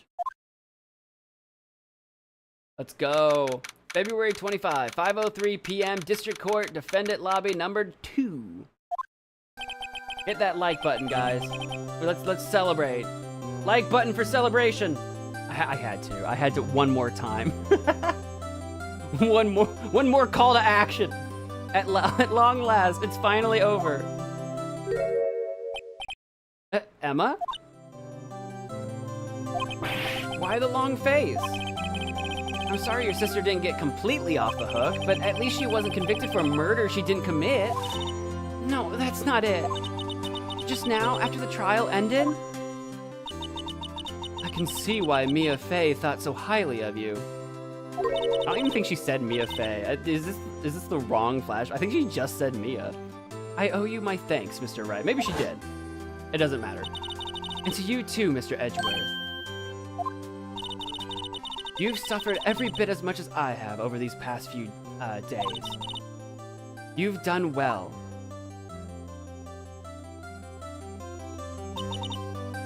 You know, I did my best too, but Lana didn't say a single word to me. Is that what you're worried about? She'll have lots of words for you in a minute, I'm sure. Hope I'm not interrupting anything, pals. I mean, a little bit.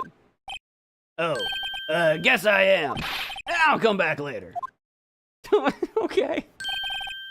Wait, Detective Gumshoe, what is it? You're doing this on purpose, aren't you? Making a detective run all around while on duty? Well, I'm getting the weirdest deja vu right now. And to top it off, you call me here? I have seen happier people at funerals. What is happening right now? Deja vu? Happy people at funerals. Hey, lighten up, pals. I'm only kidding. Oh, are you here because of my sister again? Nope, not this time. I came today because of you, pal. Today? It's all been the same day. It was today that you gave me that book. Me? That's right. I thought you'd like to see someone. Lana? Yeah, because she would have been in police custody after the trial. Probably, right? I assume. Lana! Should you be doing this? He's still under arrest, you know. Well, I won't tell if you won't. Oh, Gumshoe. Emma, I owe you an apology. It's okay, sis. Don't worry about it. That day 2 years ago. Yeah? Was the first time in my life I ever panicked. It was all I could do to keep myself from screaming. All I could think about was keeping you from getting wrapped up in that mess.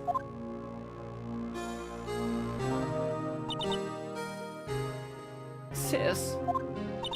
I asked Gant to help me cover up the truth. I thought I was doing it for your sake. But now, I realize I was wrong. I changed after that day. I had to. It was the only way I could make it through the past 2 years. I knew how much I was hurting you by distancing myself. But I couldn't bring myself to tell you what I did. I was scared. Scared that you'd look at me with those eyes of yours. I was scared of how you'd react if you knew. But sis, you were only doing it for me. No. Huh? I turned my back on you that day. In hiding what I believed to be the truth, I was deceiving you. Sis? I'm such a fool. It took me all this time to realize it. Emma, I'm so sorry. Sis, you don't have to apologize. I'm happy now. You're happy? Of course. You know, sis, I always knew that one day you'd come back. And now you have. Oh, Emma. Emma. Sister hug. Big sister hug. Sister hug! No one can change the past. The only thing we can do is strive to make up for our mistakes. Why must we make up for our mistakes, you ask? Because in so doing, Phoenix is... I want you guys to know, they're like hugging it out, and Phoenix is just off to the side talking to himself. This isn't in parentheses, he's not even thinking. Phoenix has just gone full break. He's just talking to himself right now. Gumshoe's probably standing right next to him, looking at him like, you okay, Phoenix? Because in so doing, we can find the way back to our rightful path. And it is from there that we can move on toward a brighter future.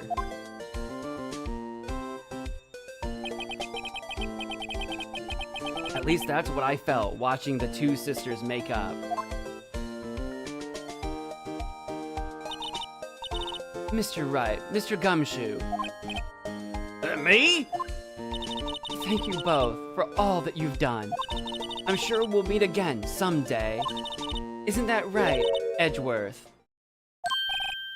Edgeworth? I mean, she's the chief of prosecutors. He's a prosecutor. Of course they're gonna meet again. Stop hiding and come over here. Oh, is he like hiding behind this plant or something? Like a goober? Where was he hiding? Imagine he's just like just the side of a couch or something. I just came to say congratulations. Thank you. Thank you, Mr. Edgeworth. Right. Well, I'll be going now.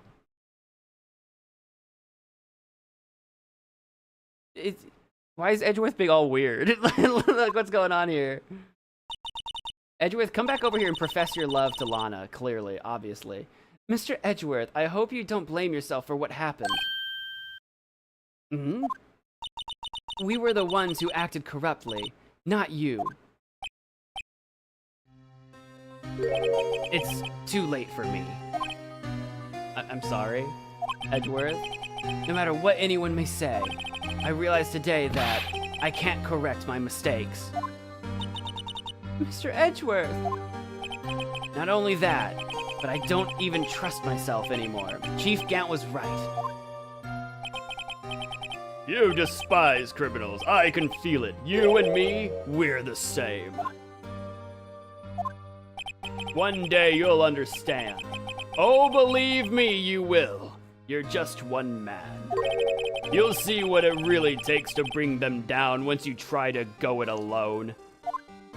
He could also just not go it alone. Edgeworth could be 7% less edgy and we could like partner up or something. I do despise criminals. I plan to dedicate my entire life to fighting them. But in order to fight crime on my own, I'd need a weapon. It's scary, but I've known that to be true for quite some time now. But Edgeworth, who knows? Given enough time, I might have tried to pull something like Chief Gant did. I don't know. I don't think you're quite as narcissistic as Gant is. So I don't know about that. That thought terrifies me. That's why I can't continue on as a prosecutor. Is he turning in his badge? Imagine, Lana's not gonna accept it. She'll just be like, whatever. It's been a long day. Go home. Go to bed. Edgeworth, do you understand? Damon Gant and your mentor, Manfred von Karma. Oh, that's true. I forgot about that. Were both the best of the best when it came to fighting crime. But they both made the same mistake. You said in order to fight crime on my own, I'd need a weapon. That may be true, but think back to today's trial. You weren't alone. Ow! Come here, Bubby! Come here! You were working together with Mr. Wright. Come here, bro hug! Man hug, let's go, Edgeworth! And because of that partnership, you were able to present evidence that otherwise would have gone undiscovered. Isn't that right, Mr. Wright? Huh? What? No, I'm sorry, I spaced out for a second. Yeah, right. What's that? What is this, a pop quiz? Come on, Mr. Wright, show him what Lana's talking about. Evidence, huh? Something that neither Edgeworth nor I would have been able to find on our own. Love. It would have been love. Friendship. It was the friendship we made along the way. Something that neither Edgeworth nor I would have been able to find on our own? Something specific, like one thing?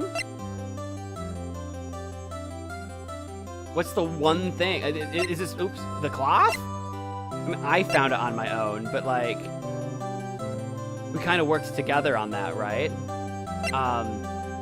The evidence list, he had half of it. That was like two halves made a whole, you know?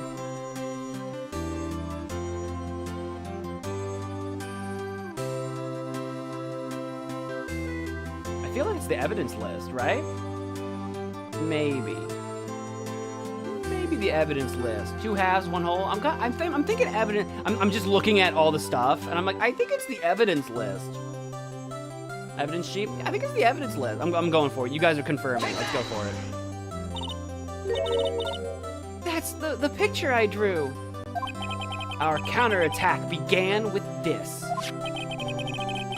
You had one half of the evidence list and I had the other. Apart, we wouldn't have been able to completely restore Emma's picture. We wouldn't have known what happened to Ruby's chalk. That didn't just happen by chance, Mr. Edgeworth. Come here. It's time for me to go. Mr. Edgeworth! If you'll excuse me. There are still some loose ends that need wrapping up. Take care, Chief Prosecutor. At least give me a firm handshake real quick before you go. Edgeworth, what will you do now? You want to go get drinks? Well, whatever you do, just remember, you can let what happened kill the prosecutor in you, or you can let it help you grow. In the end, it's up to you. I know. It seems I owe you my thanks too, Wright. That frickin' smug face of his. But what I face now is my problem. Edgeworth, I'll be waiting for you. I'll be waiting for you in court. Farewell.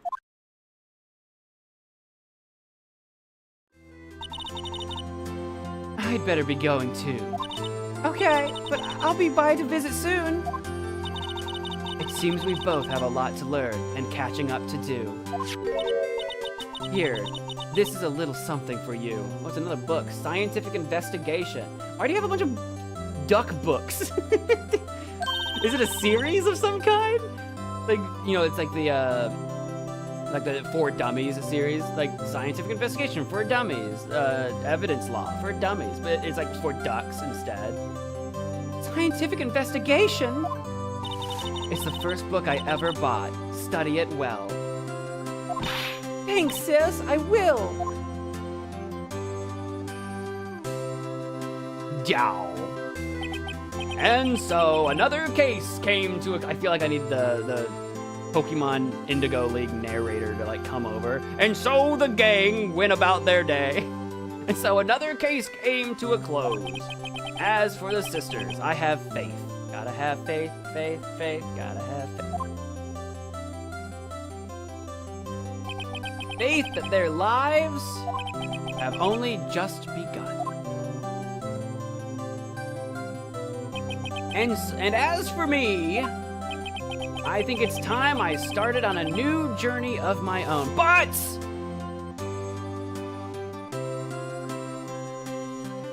they had Edgeworth at the end there. A journey to rediscover myself. Well, don't go trekking off just yet, pal. Huh? What is it, detective? There's just a little matter to be resolved about the chief prosecutor. You see, she isn't supposed to be out of jail like this. But I thought you said it was okay. Yeah, well, it may be okay with me, but the folks at the prison are a different story. Huh? Basically, I had to bribe a guard in order to sneak her out for 30 minutes. Believe me, it wasn't cheap either. I owe someone a fancy steak dinner. Huh? way to go, detective. I didn't know you had a wild side.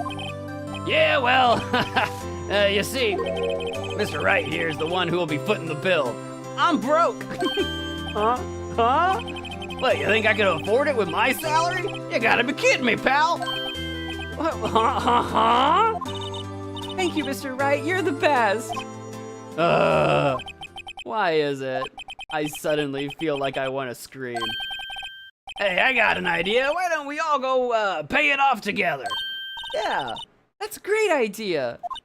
Come on, guys. Let's go. Objection!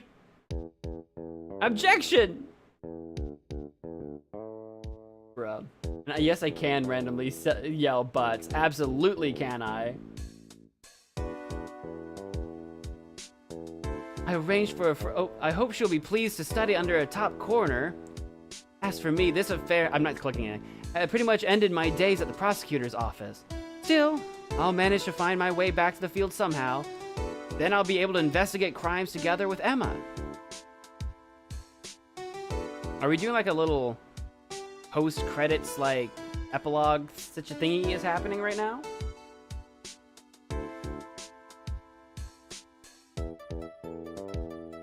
I finally finished 33% of the game. Well, I finished one game out of it's 3 games. Yikes, I thought I was a goner there for a moment. They overlooked my unauthorized investigation of the chief's office. If we penalized you anymore, it'd be worse than firing you. Yep, that's what they said. It just goes to show you can't shake me off that easily. Why is this game amazing? I don't know. I didn't make it. After 4 years, we beat the first game. It only took a few years, but we finally beat the first game. That's true.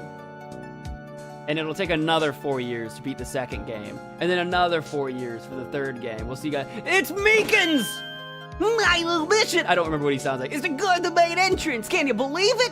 I've been demoted to security guard. My partner is keeping an eye on the entrance for me today. I'll show them, though. Someday I'm gonna make detective. Yes, sir. Then I can be just like that Dick Gumshoe.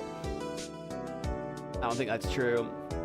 Meekins is cooked. He's never making detective. It's never gonna happen. The passion is there. I love the passion. It's just there's no competence.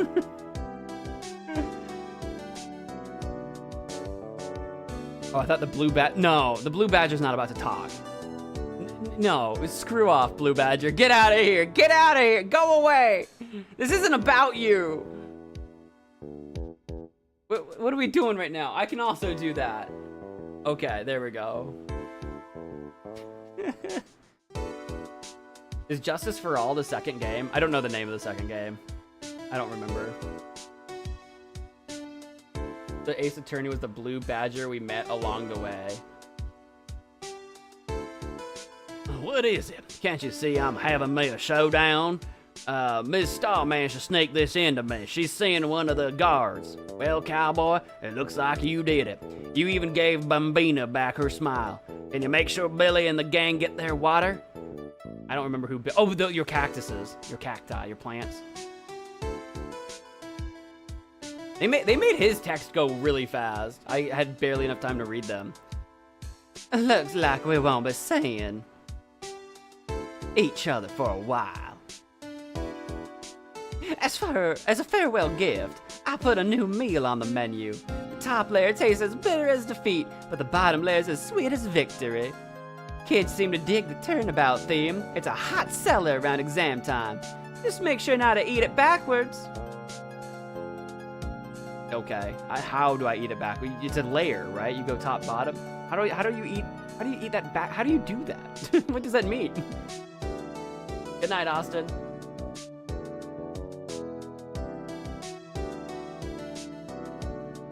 I'll never forget what that young defense lawyer said after the trial. Let's see, what was his name again? Mr. Left? Dude, you have dementia worse than I do. Anyway, he said he's been doing something for Anyway, I've got another trial to get to, so I'd better be... Huh? Oh no, I forgot my gavel. Sorry, gotta go. Who are these people talking to right now, if not Phoenix Wright? Like, who was the judge? If he wasn't talking to Phoenix, who was he talking to just now? Who's Mr. Left? I think it was a joke on Mr. Wright. I think he was talking about Phoenix Wright. But who the frick was he talking to just now? Just no one? Was that just a fourth wall thing? Maya! Ah, nothing soothes the soul like fresh country air. Still something I do miss hearing you and your objection. So I can't go back until I'm a full-fledged spirit medium. Mystic Maya, afternoon training's about to begin. Coming. Well, see you around, Nick. Nick? Is that Phoenix Wright's name? Nick? I don't remember. Who was Nick? Edgeworth? Nick Edgeworth? Nick? Wait, who is Nick? No, Edgeworth was Miles. Who's Nick? Is that Phoenix's name? I literally don't remember. I literally don't remember. Is that Phoenix's name? Is Nick? I literally that's his nickname. Nick is his nickname. Mr. Edgeworth. Mr. Edgeworth, I brought you your tea. The bellboy from the hotel? What's going on? Oh, Mr. Edgeworth wasn't there. Did he leave like a resignation or a letter or something? I guess the bellboy works for him now. They probably told us that forever ago and I forgot. But Edgeworth has disappeared. He's disappeared! Thanks for coming to see me off. I can't believe I'm going to Europe. Thank you, Mr. Wright. Thank you so much for everything. What's in Europe? Is it a school or something? I'm a little sad, but I'll be all right. Whenever I want to see Lana, all I have to do is open this book. Or maybe, like call her on Skype or something. I don't know. Oh, okay, you're gonna make me. Is that what we're doing? There we go. Does she have a picture in the back? Ring! That picture just kept going. Are we not gonna get to look at it? There we go. Oh, look at her little hat. I mean, I think it's Lana's hat, but whatever.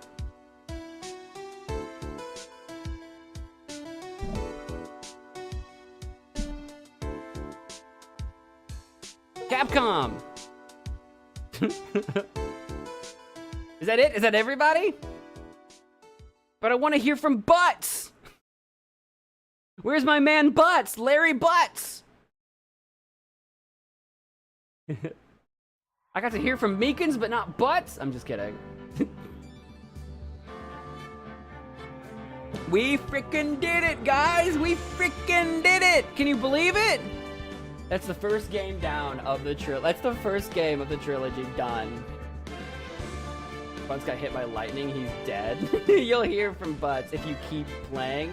And next time we will I don't know if I have to hit the continue button or start a new game. To do the second game. If I click new game, does it ask you which? Okay.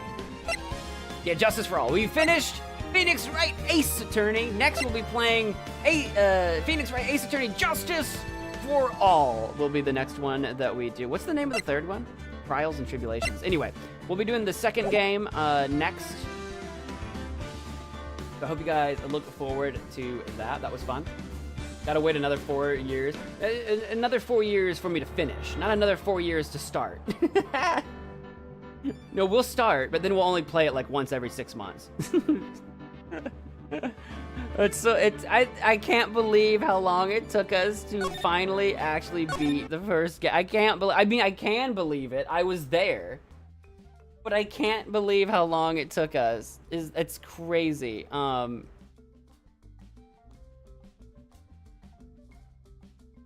There we go. Sorry, I was looking at something. We finally did it. That was so long. Dude, that final case, too. Case 5 was a beefy case. That was also a very long hard fought case. Compared to, like, the other 4 or whatever.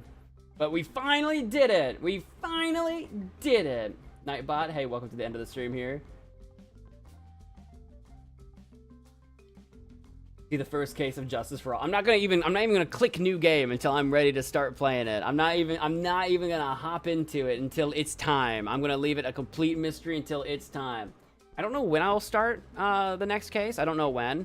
I've been playing around with the idea of doing a stream on Sunday, but we've done 2 Phoenix Wrights this week already, so I might do something different Sunday. I don't know. I haven't decided. Sunday is a mystery. It's already Friday. I've got no stream tomorrow. Sunday, there might be a random stream some point throughout the day. Maybe. But if not, we'll be back on Monday with something. I don't know. I haven't been scheduled yet. We'll be back on Monday for some more streams. Dude, maybe I'll do Phoenix Wright on Monday. Maybe we'll just keep this Phoenix Wright train going. I'm not gonna play Phoenix Wright like every single night, but maybe we'll just keep this train running.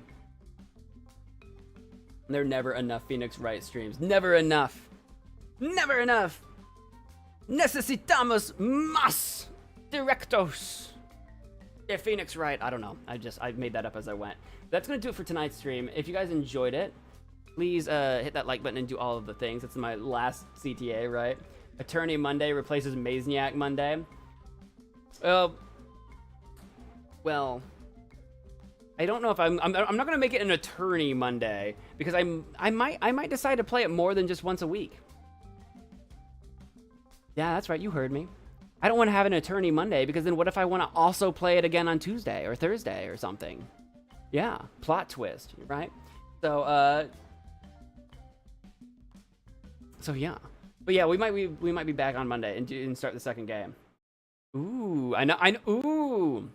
Yeah, I don't know. That's kind of my thinking. This is we've been playing the first game for like an unreasonable amount of time. So now that we've got the ball rolling, I would kind of like to keep it rolling and actually play the trilogy. So Attorney Monday doesn't sound good. What about Phoenix Friday? Phoenix Friday sounds good. Like that's a good name. I'm not gonna do that because again, I'm not gonna necessarily lock myself down to once a week. I'm not gonna lock that in right now. But it's a good name. Phoenix Friday's good. The FF. I like that. Looking forward to it. I'm glad. I hope people look forward to it. I hope you guys enjoy it, and I hope you guys want to see it, because if I play a lot of it, well, I hope a lot of people enjoy seeing it. So that's going to do it for me. Thank you guys for watching. I got to run. So that's where I'm going to leave you. Until next time. Bye!